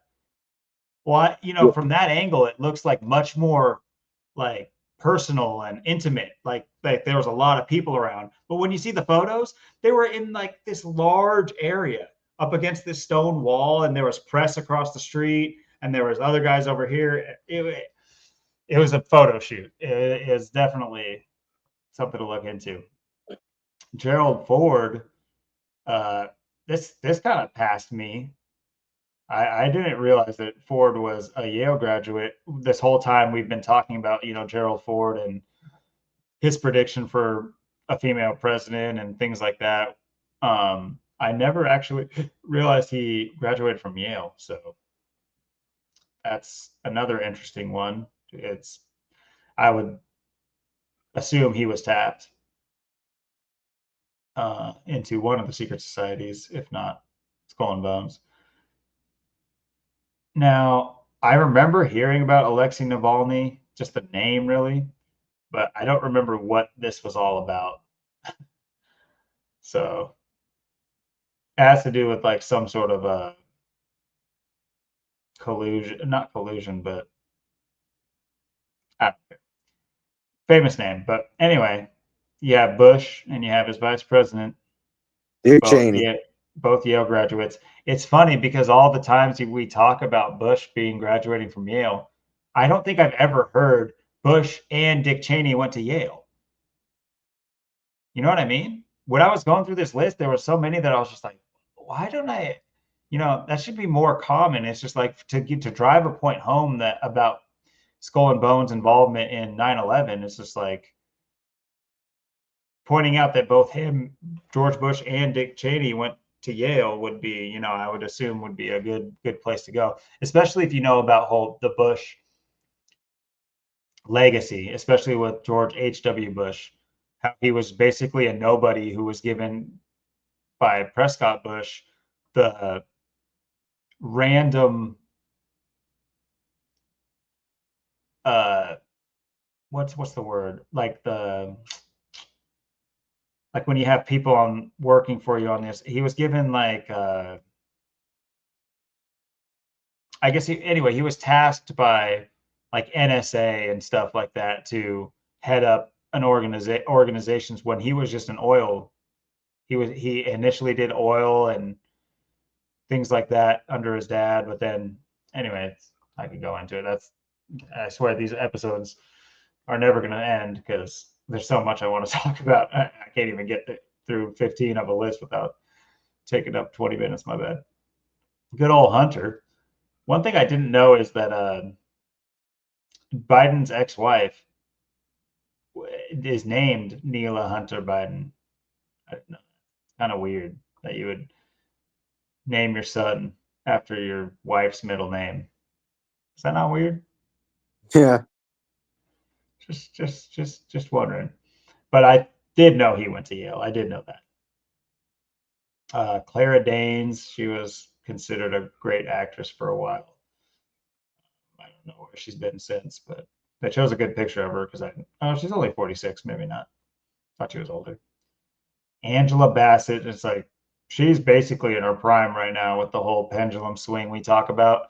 She's been in basically every Black Power show I can even like think of. Maybe not everyone. I'm obviously being a little bit much, but I'm not. And this is not me saying anything negative about it. It's just that she's been kind of like the face of all this like strong Black female power movement in entertainment. She's worked for a long time in entertainment, but for her, she's basically peaking these last few years. Big Ron is 47. Yeah, Ron is a known Yaley. Sure, he was in Skull and Bones, or maybe Scroll and Key or some other. They're all gay, but one of the even gayer ones, maybe Wolf's Head or something weird. Got Ben Carson. I didn't know Ben Carson was. Something something makes me doubt that he was potentially in Skull and Bones, knowing they only take in 15 members or something like that. I just don't know if it's not racist enough to not pick or to pick a Black guy of 15 people. I just don't know. This is another one. X-Files star David Duchovny. Did not realize he was a Yale graduate, and he was also in the movie Zoolander, and his character was kind of. We could go into all these different like diatribes with these people because, like I said, this list is kind of fun just because you get to see who graduated from Yale, and it kind of just like, oh, that makes sense. It's like not to say that they were certain in a certain secret society, which, by the way, it's like we talk about these prolific secret societies. There's thousands of secret societies. Thousands. And it's like, yeah, some of them work together and do these different things, but they all kind of like fly the same kind of banner of in order to it actually goes back to what I was talking about, these information and coercion. Because what do you do in these secret societies? You pull your nipple out and get poked in the back, and there's people taking pictures of it, and you're who knows what you see in some secret rooms, and now you're forever tied to secrecy to these groups, and that keeps like this balance. And obviously that's extremely powerful when for extortion purposes and things of that nature. And when you realize how tied the CIA and NSA and all that stuff is to these secret societies, especially Skull and Bones, at least because that's what we know about it. But I'm sure it has a part in all these other major secret societies and all these Kappa pies, and which is just it always annoyed me when you see like these like Adonis big dudes and they'll be like repping a Kappa Pi fraternity. It's like, oh, dude, it's just, I'm sorry, dude, it's so whack. Because they did some gay ass shit to, get high up in those. Speaking of, Yeah, speaking of gay ass shit, Anderson Pooper Scooper. this guy, I mean, in normal life, he's a wimpy loser, but in his fraternity, he was all, he rose to the top quickly. Let's put it that way. You want my other nipple out? You want to poke me harder? Go ahead, do it. The hazing stopped? What do you mean the hazing stopped? No, no, no. No, please. Put the haze me more, daddy. He's definitely got a 24/7 butt plug in. Oh yeah. At this point, it's like That's how he keeping his plugs in his butthole. Tesla. It's needed so it doesn't leak. So I have no idea who this is. Skip. Mr. Clarence Thomas. This is what I mean. Like they put Jordana Brewster. Who the hell? But then Clarence Thomas is. So this is definitely not like by pop. It's just a list. It's not a like by renown or whatever. But yeah, the little Chief Justice of the Supreme Court or whatever they call it. Or I guess he used to be Chief Justice. Oh yeah, it's Brett Kavanaugh now or something like that. Anyway, he's still a justice of the Supreme Court. Or maybe he's not anymore. I don't know. But former, whatever. You got this guy coming out of a known tapping for the CIA, NSA, FBI type of organization school. You got him coming out and becoming the highest judge in the land. That's convenient, to say the least. You got the Roseanne's. Oh man, it's like talk about a show that just makes you feel dirty even looking at it. I never watched Roseanne, but it's just like they definitely were just trying to like shit on people. Like that show is definitely just a shit on you kind of show. Oh yeah. This is what we think of you. It's like when she looks good, there's something going on. Like because she'd always be next to Roseanne or the other fat guy. And so it's like of all the people in the room, she was the one who looked best. I'm sure that it made her feel good sitting next to Roseanne all the time. Because these people are mirror breakers for sure. Yeah, it's pretty hard to look bad when you're with them. So. Mm-hmm. But it's like once again, play a dope American, a dopey dumb American. She went to Yale. She graduated from Yale. And then went on to become famous by playing a stupid American. Does that add up to you? You know what I mean? That doesn't add up when you like write that down on paper. It doesn't add up. These things come about through connections, and I swear it's just like you have to pay some dues and go to a certain school, and then once you're done, it's just you're gonna fill whatever role you were always gonna fill. It's like, do I think she naturally just bloomed into the role after graduating from Yale? No, I don't think any of these people did. I don't think anyone on this list did. I think it's pretty clear. You got John Kerry, a lot of, it's funny they put him down here. They should have put him right next to the other presidents because, well, he was what was he? Secretary of State for Obama. That's right. And of course, he ran for presidency against Obama and or Bush. yeah, Bush the second time, right? I think it was the second. Yeah. Yeah, that's true. Yeah, that's what I was kind of thinking at first. But yeah, and I think it was more of a blowout the second time, whereas Al Gore, like, they showed he won, and then it was just like, no, hold up. Then what was interesting, I don't know much about this guy. I've heard this guy's name before. I don't know who he is. He looks like a creep. But what's funny is I say he looks like a creep. He's Woody Allen's son, which is hilarious because I bet this guy's known for his investigative reporting on sexual abuse allegations against Harvey Weinstein. Why don't you do an investigative report on your dad? I think there's more there than on Harvey Weinstein even. And that's just, I read this little excerpt and I was like, that's hilarious. So his son is his little attack dog. Meanwhile, he's one of probably the most prolific sickos in the industry, supposedly. It's pretty funny how you have. I'm sure his films come out like super elegant, of exposing Harvey Weinstein, but don't say anything about his own father. You got the Woody Henry Allen, Alan Wrench, Tinkler. What the was that? Winkler, Yeah, or the Woody Tinkler. Allen, Alan Wrencher. Yeah, you got Fonzie. Hey, Winkler Tinkler. but think about this again. A Yale graduate plays a one-word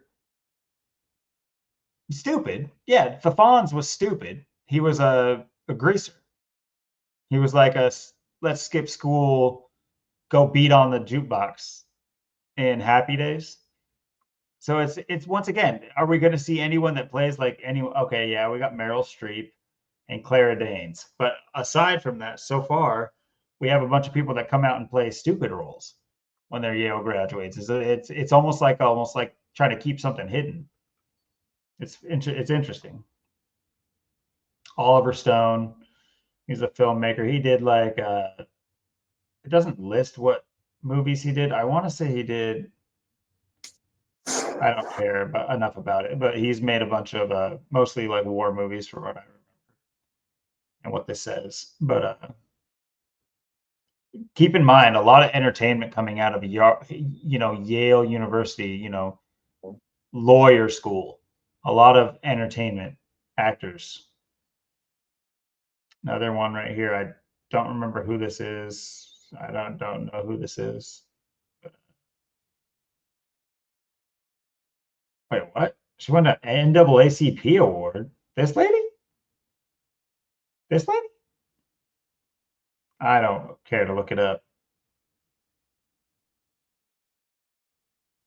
Beals. I'm sorry, you would imagine you'd have to be a certain skin tone to win one of these, but okay. Then, of course, we spoke about Brett Kavanaugh. So you have the last two chief justices of the Supreme Court, or whatever it is.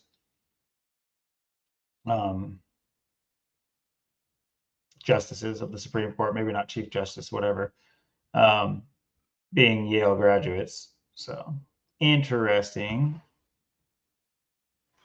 to say the least. I mean, it's so interesting too. I mean, they graduate with arts and history. Then he goes back for his Juris Doctor. Okay, but what's the arts and history about?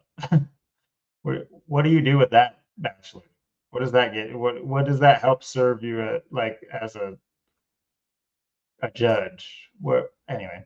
Got good old Vivek.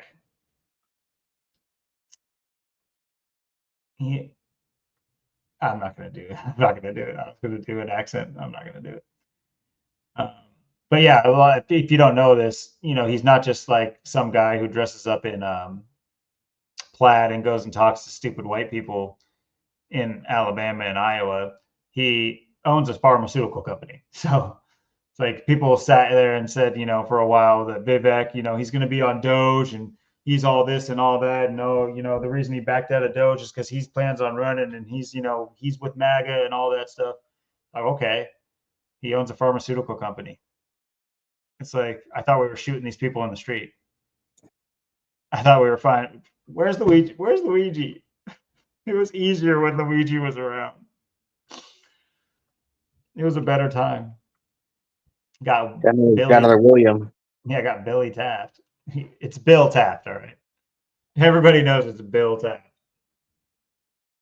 William coming in at number 29. You got the 27th President of the United States. You got the guy with fat in his last name. Interesting enough. Actually has a lot of we'll have to talk about this some other time, because William Taft, he actually had a lot of interesting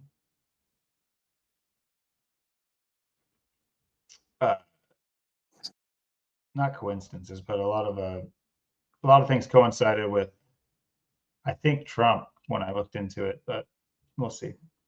Looks like Trump. Yep. Other than that, there's some things in his career and life and political career. But Barbara Bush, otherwise known as Barbara Allister or Barbara Crowley or whatever. There's a lot of theories on good old Barbara Bush.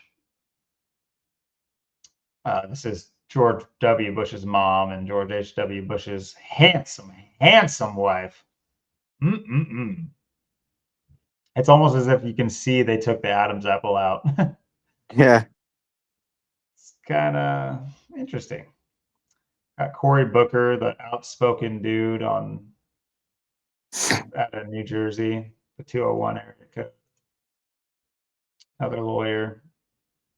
Lawyers that, yeah, sure, they make sense. They're coming out of Yale. A lot of actresses and actors, though. Another one who no one knows about. But then got good old Chris Cuomo. Yeah. Chris Homo. Cuomo the homo. Yep.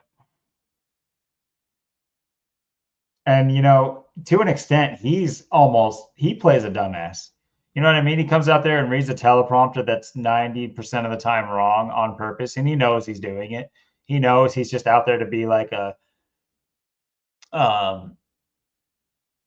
it's like, who listens to Cuomo on CNN and is like, even the CNN lovers don't like him. You know what I mean? Does that make sense? Like, he's just like, who gets behind this kind of guy? This is the kind of guy. He's just the lowest of the low. Yeah. He's the first in the wood chipper, that's for sure. Giuseppe, everybody knows, had 5-star movement. I just read that. I was going to make a joke, but then the 5-star movement, that's an interesting name for your movement. Just knowing the esoteric 5 and star. Vincent Price, I heard the name. I think he was a pretty prolific actor. Yeah, more than 100 films. Yeah, I knew that was a famous name. My grandma was pretty big on like old movies and stuff, but don't personally know who he is. But he definitely looks the type for a good old boy, if you know what I mean. This guy was on Law and Order. Samuel Atkinson Waterston. A lot of N's.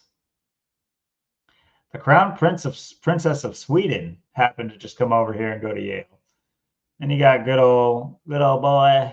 He was just a boy, just like one of us, just like a good old American. I like the picture they used for him. You could tell which side this. That looks like that could be a Weezer cover. It's like the Blue Album or something. Dude, that's a good one. I mean, yeah, just like, what a strong chin. I wonder why he grew a beard. You know, the beard is the man's makeup, right? He makes that face every night too. Ooh. Anderson, stop. Anyway, I won't do that again. Anyway, it's like people in the house were like, what the hell is this episode about? Yeah. Golly. This is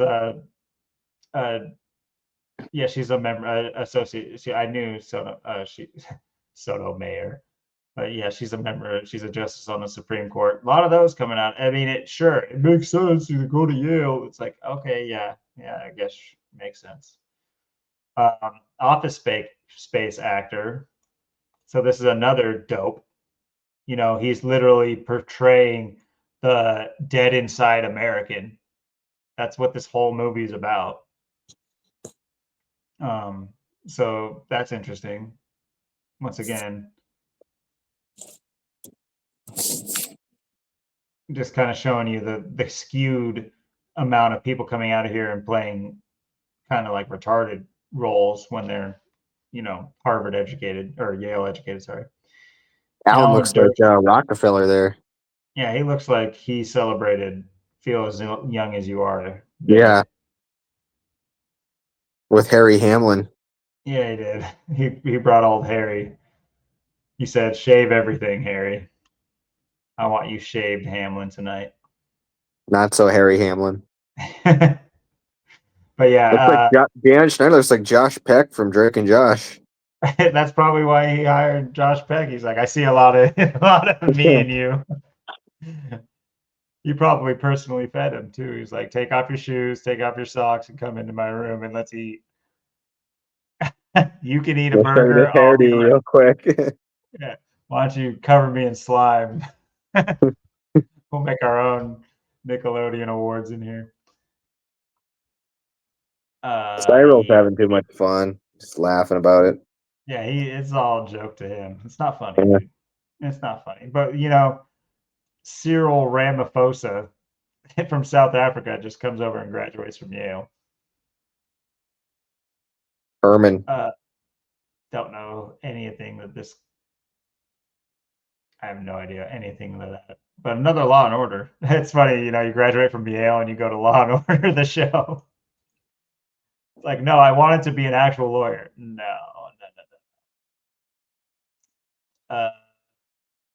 This is another like kind of outspoken, I believe, non-Trumper, almost guaranteed.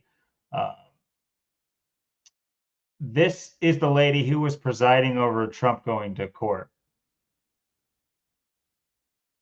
or being arraigned. Wasn't he arraigned in Atlanta? Didn't he go to Atlanta prison when he had to go to jail? Yeah, I think so. If I'm not wrong, this is the lady who was kind of like pushing that. And you got Spider-Man in between there trying to hold those two teeth together. Not even Tony Hawk could clear this gap, bro. I came up with that. I came up with that one when I was a little kid. My brother has a gap tooth, and so I hit him with that one day. Anyway, I have no idea who this is, but there's no. Come on, you put the lady at the House of Representatives who was sending Trump to court in Atlanta, and then the very next person you have a American actor who played in Atlanta. I don't know. Sometimes it just doesn't add up to me. Jerry Brown looks like he's doing his Biden impersonation. Where am I? Come on, man. But what I'll say about this is just like, I don't know what role he played in this. He played Paperboy Miles with the I. I had to look it up. He was a rapper, so I'm guessing he was playing a gangster in Atlanta. Yale graduated. I'm sure he was spent a significant amount of time on the streets. I'm not to say you have to do that in order to be an actor. I'm just saying it's interesting the roles these guys get straight out of Yale. I just want to say that, and that's by Childish Gambino or Donald Glover. That's his show. Edmund. What a beautiful name. What a great name. Edmund. It's Edmund's Day today. Amy Klobuchar, I think she was involved with the whole Trump thing too. That I can't remember what, but she's the Minnesota senator. What had to do with? She definitely celebrates as young as you feel day. Oh, she's doing it right in this picture. This is she is. Right. She's a hideous witch-looking lady, but this is from like 30 years ago. So she posted it on As Young as You Feel Day. That's her way of celebrating, Stacey Keach. Stacey Compton. It's another Stacey guy. Steve Mnuchin. He's all over. One of the more prominent investment bankers and Donald Trump head of Treasury. So got this guy. I don't think he even saw it coming. That gold medal. But you got, if you don't know Frasier, you got the gay friend in Frasier. Actually, I don't remember if he was gay in that show or not. I didn't really watch it. It was just always on because we didn't have cable. But at least maybe he acted just effeminate. Maybe he wasn't gay, but I don't know. I think he is gay, but either way, makes sense. With another one that didn't mind the hazing. So I'm sure he was tapped, if you know what I mean. Just the tap. Judith Butler influenced political philosophy, ethics in the fields of third wave feminism, queer theory, and literal theory. I'm sure they asked her, all the sororities, or I mean the fraternities went to her and be like, hey, what's some of the gayer stuff we can do to each other? Well, I got some queer theories for you. Let's work on getting some more gay stuff, and We'll take part in it as young as you field day. It'll be great. We'll have all the old members of Beta Kappa Homo to come back and act as young as they want. Nobody, I have no idea. Samuel Alito, another justice that George Bush, he was wrapped up in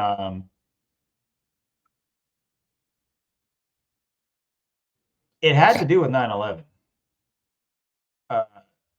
Either I know it says he was, after 9/11, obviously either at the end of his term or the second term.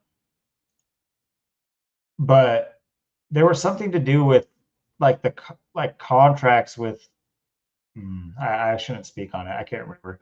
But there was definitely stuff controversy with Judge Alito. Another justice from Yale. I mean, and you got to understand too, it's just like there's other high institutes of learning for to become a lawyer, or the high courts. So there's a lot of them coming out of specifically Yale.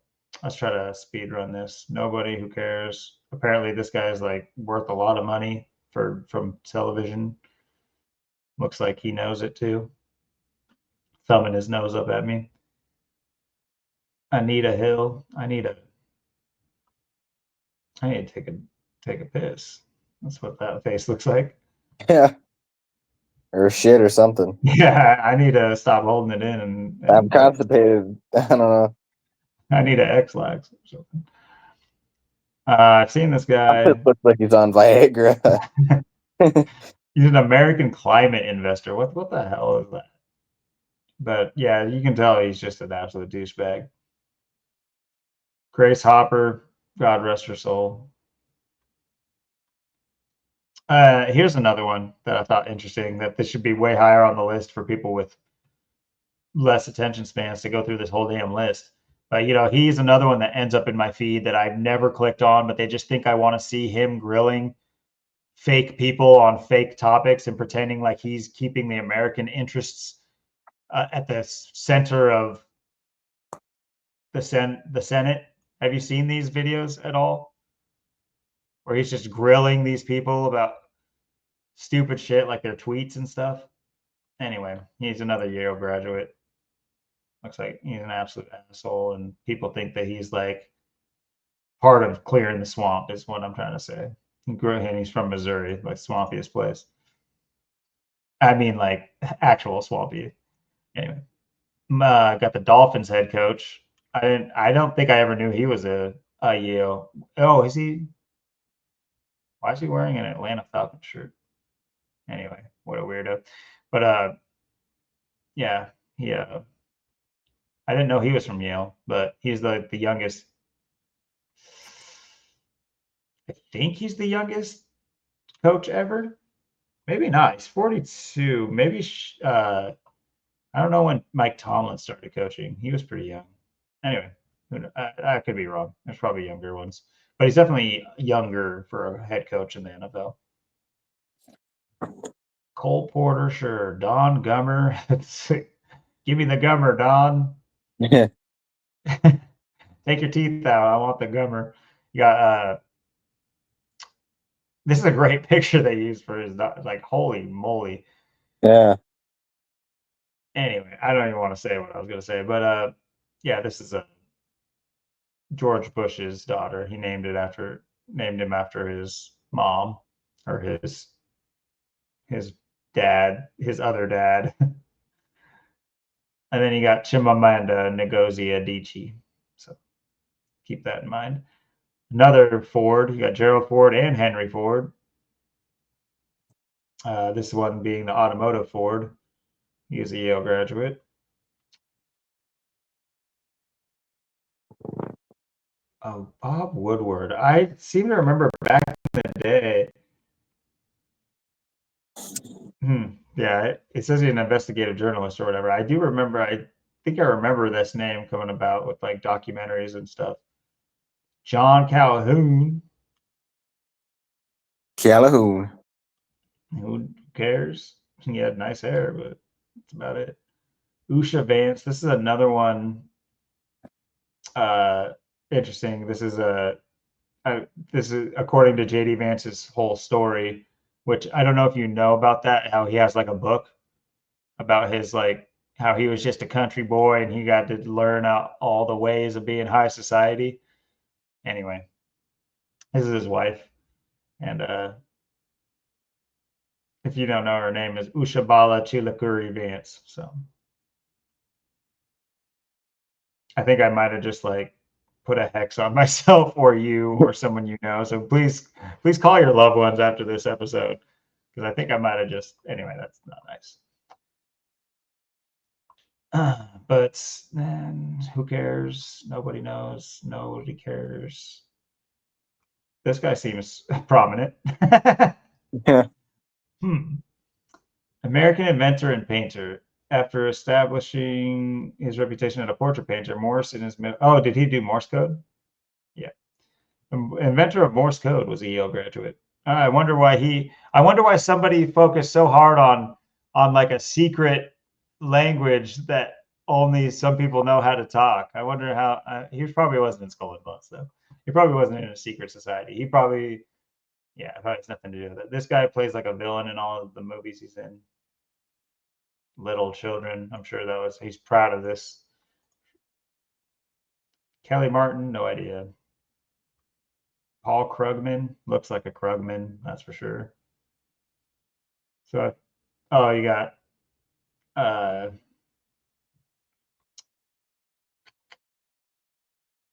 YouTube, right? Or isn't she or oh, maybe not. Is it not?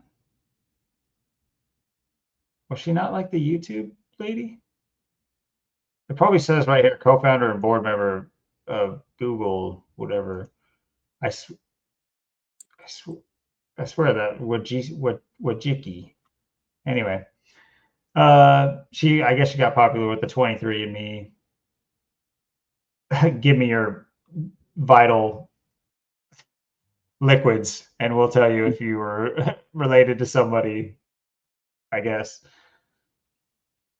Main thing is give me your vital liquids. All right, we're not asking. Give us your vital liquids. Dick looks like a dick. He covets the dick. Van Jones, Van Damme. Van Jones. Yeah, this is like a CNN a lot now. Yeah, he is. Yeah, he's the one that just says the most. Another one. It's just another. You can't like him. Cuomo and him, you can't like him. You can't like the Fox one either. Don't get me wrong. I'm not like sided on that. It's just he's purposely playing this like asshole character that you cannot like, even if you're espouse the same things. Oh, I like your sheer top, Jennifer Westfeldt. He's getting ready for her OnlyFans shoot. Yeah, I know. Bronson Pinchot. What is this picture? Yeah. What if he was like known for like Photoshop technology and that was his picture? I almost feel like I gotta get this in the thumbnail, dude. But my thumbnail's pretty. Maybe I'll have him. I'm gonna have Bronson Pinchot. That way, like, if you stuck with us through the video and you know what this is about, then you get a gold star. Yeah, these are all kind of waning down. You got Jack Schlossberg. I mean, did they name him after his nose? Like, that's terrible. Oh, you got Joe Lieberman. I bet this guy's exciting at parties. Like, if you're ever like go to like a big party, you'd probably try to find where's the Lieb at? Where's Lieberman, dude? Yeah. He's just somewhere doing a cake stand. Prescott Bush hanging out with Dak Prescott. And here's the. It's weird that they separated the bushes like so close up there, and then all the way down here you have arguably the kingpin of the whole setting up of his two sons, or a son and grandson. It's very. I'll later, if I remember, I'll try to pass on this like investigative thing, because it's something you can throw on in the back and listen to, because it's not about just the bushes. It's mainly about the bushes, but what it gives you is like a lot of information on companies and what companies have turned into other companies that you didn't know were part of the NSA and like CIA before and stuff like that. So I'll have, if I remember, I'll go and look at it. I had to go look and find it too, because I haven't watched it in a long time. It was on YouTube, but it was like a series, but it was very informative. Whether or not it's all real, who cares? John Bolton, another. I think he was in with Bushy Boy too. Bellamy Young. No one cares. No one knows. No, this guy. Wow. Cannerly Wolf Jr. Okay. Well, Pat Robertson. This is the 300 Club guy. Yale graduate. I did not know that. So that's a new one for me. They just call him Pat for no reason. His name is Marion Gordon.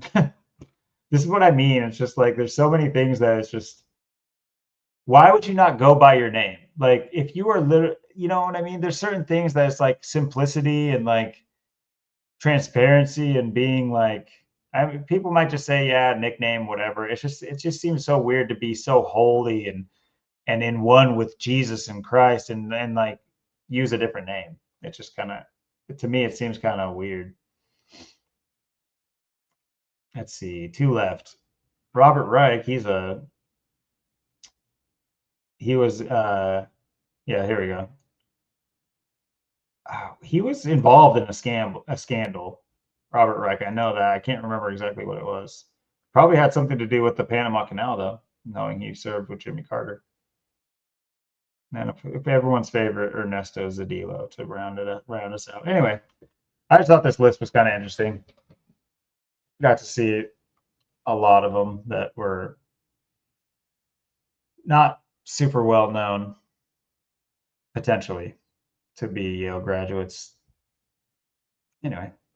Yeah, that's like what I looked at for the 27 Club too. The people that they put in there that I thought was interesting, because a lot of it's not like well-known people. I have some weird names. I thought some were interesting. It was Chris Austin, like it's kind of like. Do you remember the list? Austin Cindric. There's Chris Bell. Do you remember what list Like you went off of? This is the Wikipedia one. Yeah, that's the one I went off the Wikipedia. Okay. Yeah, there's Chris Bell, like Christopher Bell, and there's Barry Brown, like Josh Berry. I see Barry Brown, yeah. Barry Brown's on April 19th. Yep. Wow. Yeah, there's a lot of April ones. People born and dying in the month of April. You got obviously, Kurt died in April and stuff, and then they stuck them right next to each other too. Chris Bell. That's interesting. Yeah, Kurt, Kristen Path, Pete Ham, born April 27th, died April 24th.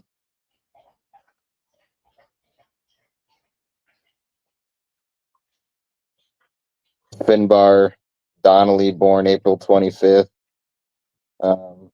Joe Henderson, born April 24th. D Boom, born April 1st. Some other interesting ones too. A couple people died in April as well. You had Robert Brooke there dying April 23rd. You had guys of Iraq dies on April 4th. You got Pamela Corson too, dying on April 25th. And you got Stretch, born on April 8th. Jonathan Brandis, born April 13th. Pat Tillman, he died April 22nd. Brian Otoson died April 19th. So you have a birthday on that day and you have a death on that day. And then you have Orish Grinsteeder, and he died next day, April 20th, 3 years later. Then you got some other Aprils too. You got King Jump. Goody King died Jump. on. Got Jade Goody dying on Skull and Bones Day. Yep, King Jump, born April 8th, so another April 8th. You got Julian Figueroa, whatever you say his name, and you got Yo Julian, and then Duty Dyer, and got a person named Shot as well. But like a lot of people either born or dying in the month of April as well.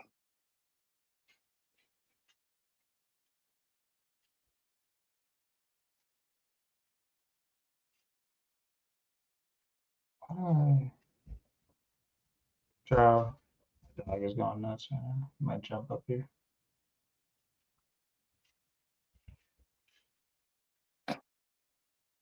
Born in California, okay.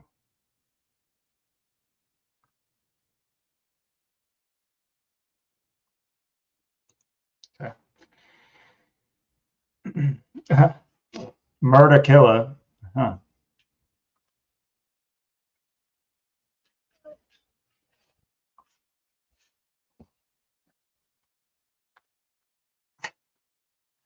I think my dog needs to go out. Okay, Joe, hold on. Mobad. Pat Tillman too. He was a football player Yeah, I too. saw that. Yeah, he was kind of exposing the whole poppy production thing in Iraq, or in the Middle East. He famously quit playing football to join the forces. Yep.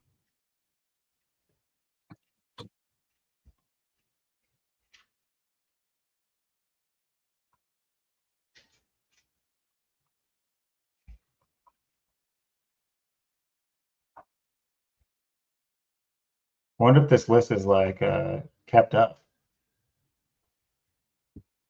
Of course, Yeah, it's you just have the last person, the last two I think was to die. I don't know if it was Julian Figueroa or whatever, or Yu Jiun, and then like Duty Dyer, and like Shot, people like that were like later in the list. Some of them, like those guys were, some of them, like there's like two of them that were born just after me that died. The last two. Have there not been any younger ones, or maybe they're just not? Because this doesn't seem like this is all that acclaimed. A lot of these have there not been?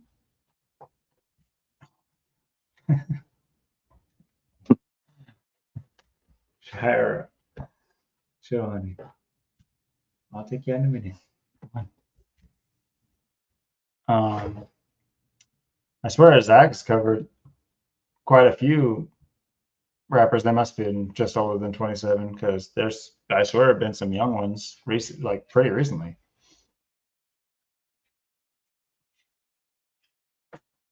But potentially not as young as 27. Yeah, the more famous ones, you got Amy Winehouse, and Yep. they tried to make her go to rehab, but she didn't want to. Something had to give.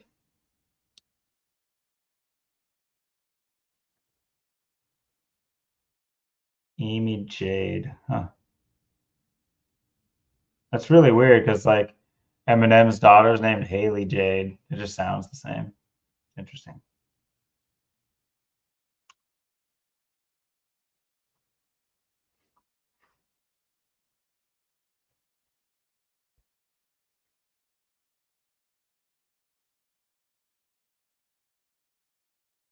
Yeah, Pat Tillman, one of the more famous stories. I mean, I feel like they gave you this one just to keep boosting patriotism type of deal. And Yeah. then years later, you come out and find out that he regretted being in the service and realized that it was all a scam. But you didn't really hear that when he was being used as a poster boy for how great it is to be an American and what it means to serve. Here's one of the bigger ones, Freaky Ta. I know Zach's covered this, and Jonathan. Yeah, some are familiar names. I mean, you got like Jim Morrison, Janis Joplin, people Yeah. like that. And then this Kristen Pfaff. This was Right after Kurt, yeah. yeah. He This is died the one that we're 21 days. yeah. And there was like a potential love triangle type thing going on, something like that. Or she had Yeah, been in and she communication was with Kurt. yeah, they were most likely like gonna be like hooking up or together, and then like I know she like had her van like or her vehicle packed like the next day to like move to Minnesota or go to Minnesota when they found her dead in the bathtub. So she was like getting out of there and going to Minnesota. I think she was moving there, and then like they found her dead in the bathtub, so she had plans to get out of there.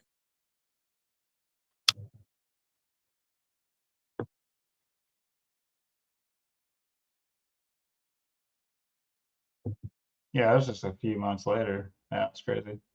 Yeah, don't notice it. Don't notice anything, anybody.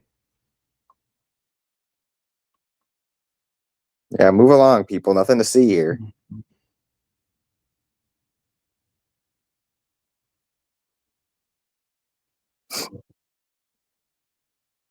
Another Seattle punk. Wow, did you know about this one? Oh, I know there's another Seattle person now. You're I mean, look at this. 1, 2, 3. Apparently the Gits. Go on, Git.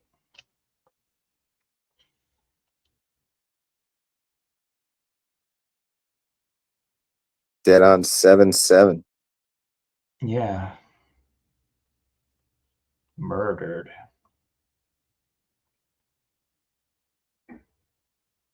There's a couple too that died, 316 days too. Yeah, pretty Like deep. Austin 316. That's funny. I was just looking at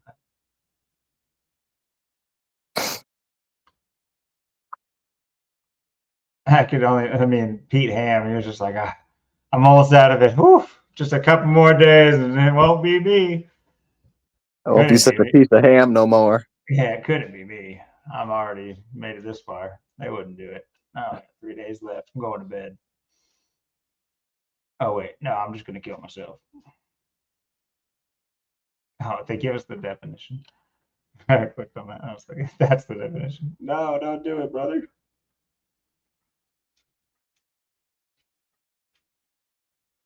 Bad finger.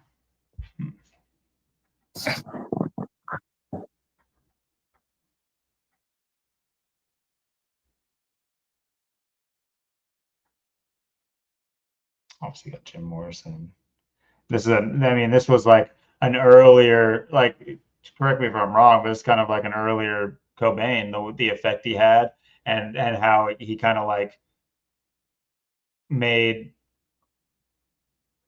the whole dying young thing popular when it came to like to music. And the Doors are like a cult classic. I mean, they might be. I honestly have no idea. I probably know some songs from the Doors.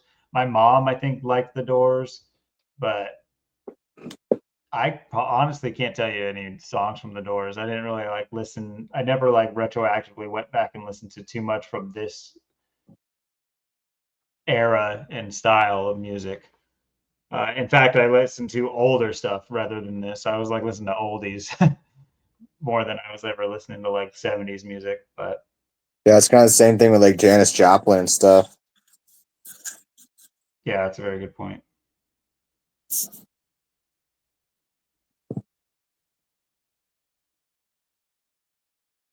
Now, am I Jimi tripping in? Hendrix, obviously, he's Seattle. Another one, yep. Am I tripping in saying that Janis Joplin was kind of like tossed around? Was she kind of like an industry whore? Or am I tripping on that? I might be thinking of somebody else.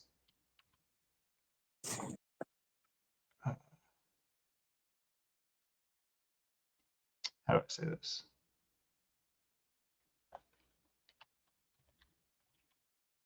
She has a song called Get Around.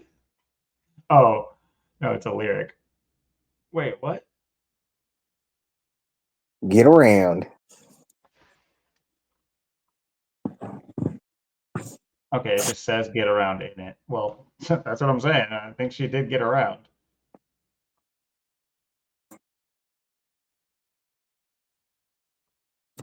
Or maybe it doesn't. And it's just auto-correcting nothing. Anyway, I might be tripping on that, but I might be thinking of somebody else.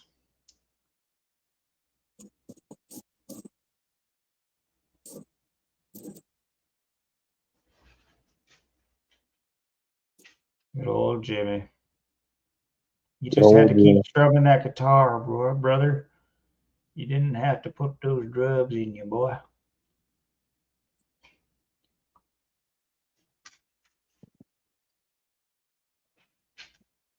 I think a lot of these are worth, digging into their story because, you just find, obviously we know, and especially the Cobain rabbit hole, it's vast, and there's several different angles and players in it, and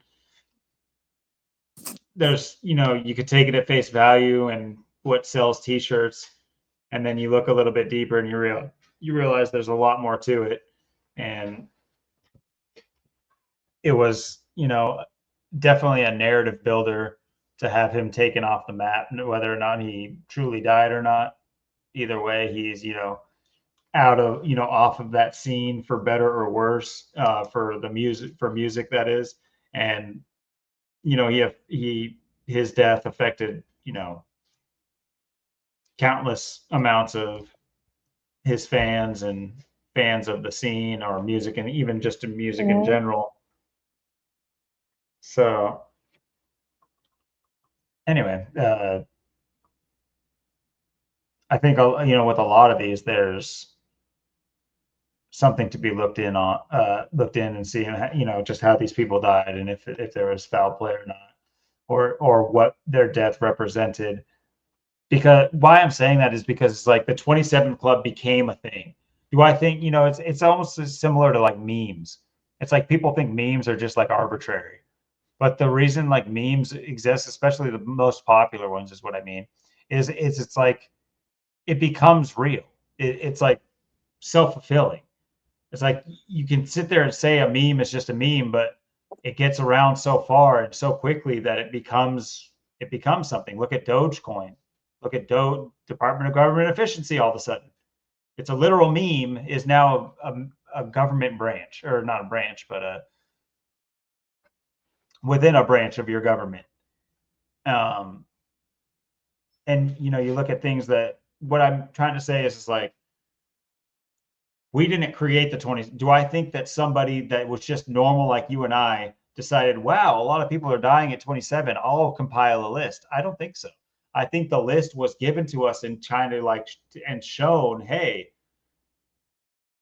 there's something here. There's a conspiracy here. Chase this conspiracy. We might not ever know the exact root of 27 or why it is that way or whatever, but I don't think it's organic in its nature, and why so many people are taken out at that specific time or younger.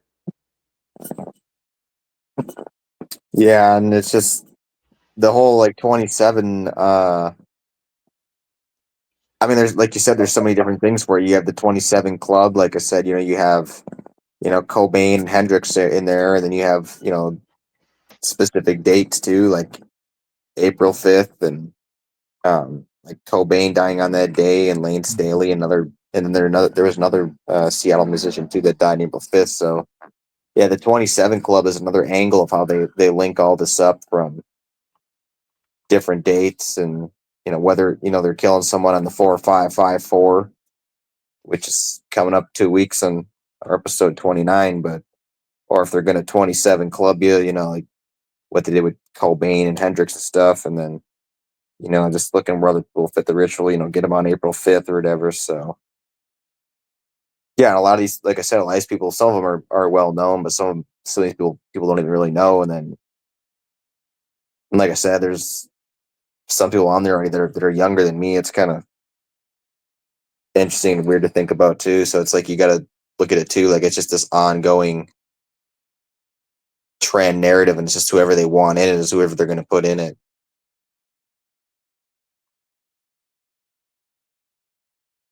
I think it kind of tells on itself a little bit about how it's narrative driven and how it's not necessarily natural. Just looking at what it did to the grunge scene and music in general.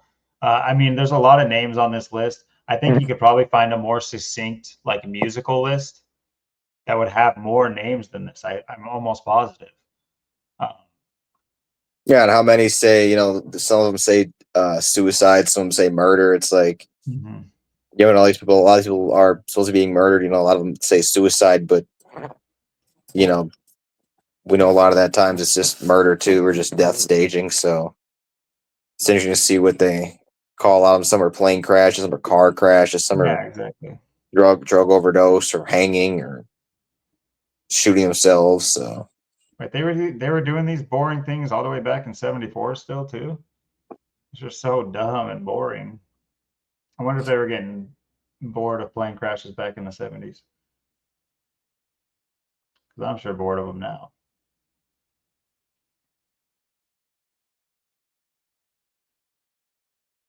Yeah, very. Like I said, I think maybe not this particular list to unlock the idea of 27, but obviously we understand 27 as ritual, and I'm sure there's more importance to it through gematria too that I don't have right off the top. But it plays a lot in rituals, and you think of a ritual for the 27 Club, and you have like you said, I think you were alluding to this whole idea with gematria. Him dying on April 5th, 4/5, just like ritual. So yep. Um, so yeah, it's definitely, I'm sure there's more to it and more to unlock in it. And that's what makes me think we should maybe even, if not one by one, go through some of the most important ones. Cause they listed a good amount of them on there, Janis Joplin, Jimi Hendrix, Amy Winehouse, Kurt Cobain. We could throw all the Seattle grunge ones in there just to kind of like see, just how connected they could potentially are. But as far as like understanding what the idea behind killing these people off at 27 is, and that's I'll stand by that too, because I don't think these are. I just facts aside, I just have a hard time putting any kind of trust in the legitimacy of people in entertainment at all when they go. Look at Kobe. They told us how he was going to die for a decade before he did. These people are parts of things that have greater sweeping consequences than just one person dying would normally have. And it goes very much so. It goes back to, it's basically, it's like a form of martyrdom. They, whether or not they kill them, whether or not they're actually dead or not, it still it gives you that same sense. Like you have a class of people that hold up an ideal that person represented. You know what I mean? So it's like Kurt Cobain's image and his like personality and his essence lived on and propagated because of his death. You know, it's like art. You know what I mean? It is art. Yeah. But you know, art gets 45 times, 1,000 times more valuable when the person dies. It's very much that same idea. I wish I thought of that at the beginning. I would have said that. That's what I meant. Yeah, because obviously too, if people are dying at 27, I mean, they're however long people knew them or they were in the industry. I mean, they weren't that old; they were pretty young, so Mhm. they didn't have much of a career at 27. And definitely not a long and fruitful one. Maybe some more fruitful than others, but not. Who knows where they would have gone, whether or not they died or not, truly died or not. Either way, they're off the scene, and yeah, they're the effect on people's states of mind and building these narratives, especially when it comes to glamorizing early death and living for yourself, and not really appreciating. It's so funny too, because they mask it as like appreciation of the now, when in reality it's not. Because if you appreciated the now, you would like get good sleep. I know that sounds weird, because that sounds like appreciating like the future, but it's like now only exists because you're alive to experience it. If you set yourself up and only think of the now, the future that wants to experience the now doesn't get to do it. Do you get what I'm saying? It's like it's a catch-22. So I think that comes, obviously these ideals come straight out of Luciferianism as well. And from my opinion, when you get into the industry, you take on the ideals of Luciferianism because it's a necessity in order to be popular, to be, pushed. You have to push the agenda, and that's what, you open yourself up to deucing out a little bit early, whether or not you're actually dying or just, not allowed to reach your full fruition, whatever it is. I mean, we're wrapping up here, but how many big stars, you know, are only, take, they have like a large jump into becoming a star.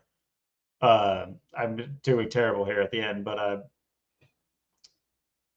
once they get signed type of deal, they become like the biggest deal.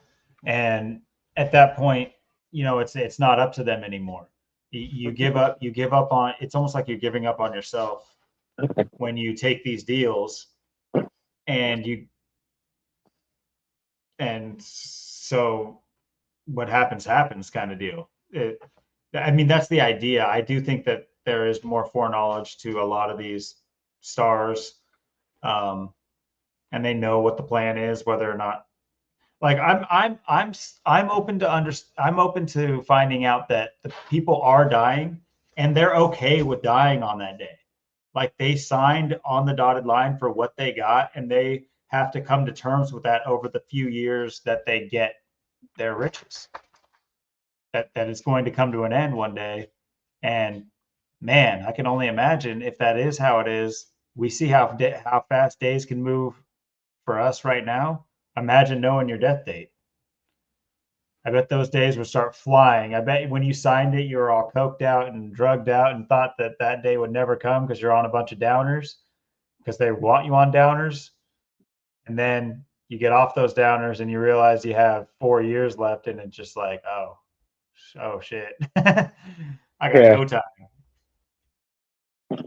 Yeah, I mean, it's hard to say, I mean, Yeah. do some of these people what they really know? I mean, did Kurt know he was, was he even conscious to know, he was going to die on April 5th, in his last days or moments there? I mean, he probably knew he was, fighting for his life and trying to get away and escape. But I mean, did he know it the whole time, or did it just come to that? Or, was he told about it, or, was, like it's hard to say, it's all open for interpretation, like maybe that's why they kept him drugged, so he didn't know that that was part of the plan or part of the ritual. He was just going doing his thing, and they just took advantage of them. It's really hard to say, and it's kind of like something we talk about all the time too. It's hard to say, what with a lot of people and a lot of the stuff. It's like what is that why certain people they just alter you, they alter your path, you end up murdered, dead, or just your career doesn't go anywhere, or it just comes to a sudden halt. It's like maybe people just they found that they were just trying to be too legit, or they just were against the system too much, or things just weren't working out, or maybe they were just too real or legit. They just had to let them go or kill them or something. So I think Could they even just be had different something plans. internal. Could even be something internal that we don't know about. Like they would be down to do all of the system type things, but it's just like a personality trait that they have that doesn't work for their, their goals, or something that initially they were down to do, but they decided that they wavered on it in the future, and I think that yeah, like you said, it's up for interpretation, and you really kind of got to weigh your own personal opinions about these people, and against what we can find out about them, and to kind of make your determination. Yeah, especially with all the different, some were suicide, some were murdered, some of this target they were murdered, some will tell you it was a car crash, plane crash, whatever, but all this kind of suits the same thing. They could all be, just being murdered, or or they even dying, as like we always say, are they even dead, are they even dying, or what's even going on, what's even what's really happening. Like we're always saying, just there's always these questions that aren't answered. Well, maybe we can answer some of those if we delve into this list, because it seems interesting to me. Like I've never looked, I've never even seen a decode on Jim Morrison, or you know anything like that. So that'd be interesting to go back and people definitely have made videos about it, and like documented his death and stuff like that, and other people's deaths. But it'd be interesting to go in there and really try to unlock this whole, what opens you up to it. What is the key reason? Because we know so much about, or we've learned so much about Cobain, and like the surrounding characters and the narrative, and what he was potentially up to, what he was up against. Um, so if we're able to tie that to some of these other artists, we might see what this is all about. Is this a, like you said, a legitimate, kind of like a last gasp, or like a call for help almost, uh, because they sense impending doom, or did they know about it all along, and the people that go through with it, it's just like, yeah, I'm getting in this car, I know it's going to crash, and or whatever it is. Yeah, and you got how many of the 27 club members that like I said, died with the white lighter in the pocket, like Cobain, they had the white lighter in the pocket, and some other people had the lighter in the pocket. So you gotta look at it too. That's part of the ritual. These people die at 27. You got to get that white lighter in there. So someone from the top down has to be there to make sure it's there, get in the scene somehow, some way. Yeah, that's very interesting. I'd be interested, right off the bat, just saying white lighter. I have my own personal ideas about the esoteric necessity for something of that nature. Um, but I won't divulge that right this minute. And that'd be a tangent for sure. But yeah, this was a fun one. And yeah, for 28, I'd be definitely down to do some research. I know, the one time we did on this channel, which was just kind of like accidental, not really accidental, but we were talking about a specific place that you were telling me about, and we looked up the history of it, and we just found out, it's like, it's so easy to do that it could be really fun, and we could look up, maybe some well-known stuff, and then some other not well-known, less well-known stuff. But you remember that whole thing with like Marlon Brando and like the Native American, like Yeah, the novitiate. the novitiate, yeah, the hotel. So yeah, that was wild, and I think those tangents we can go on pretty easily looking up the history of like the architecture in America and things of that nature. But yeah, unless we come up with some other ideas or anybody watching sends us a better topic or a place to look up, that'd be fun too. A place in your own hometown or somewhere near you, because it's very local for me. I know what to look for in like the Oregon area is of note. Um, but as far as the rest of the country, I rely on videos and other people to do it. So it'd be nice to go in and know what I'm looking for. But yeah, without rambling on too much more, any last final words? Call this thing an episode. Yeah, it was a real fun one tonight. It was a good, great topic. 27, and yeah, covered a lot of different things tonight, and um, yeah, I think it was a fun episode for a lot of reasons. I think we had a lot of fun with different topics. There's a lot of things, we got who knows what like our tonight, and then like 2 weeks from now, April 5th, we'll kind of have kind of a cover some of the things kind of like we talked about tonight, some of the same things, maybe some things for April 5th or something, or talk about that day, or maybe there'll be an event on that day or by that day or something. So um obviously 31 years at Kurt's coming up, and then all the stuff that'll be happening in April, and then next episode is going to be our last episode of March. Mm-hmm. It's going to be on 3/30, so it'd be interesting to see how we end the month of March. Yeah, I'm just kind of it's getting exciting. I think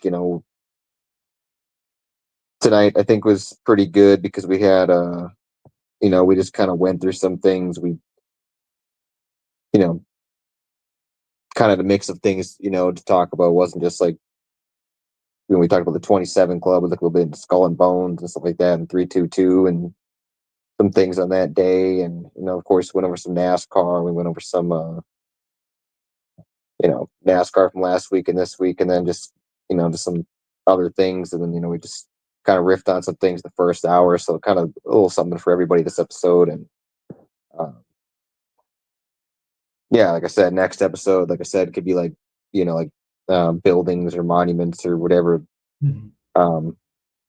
that are kind of secret, or just how they got built or how they got there, or, what's kind of lurking in your area that you might not know about, or that's out there but it's not really being talked about. There's so many things like that. And yeah, it's something we've kind of talked about before, a little bit briefly.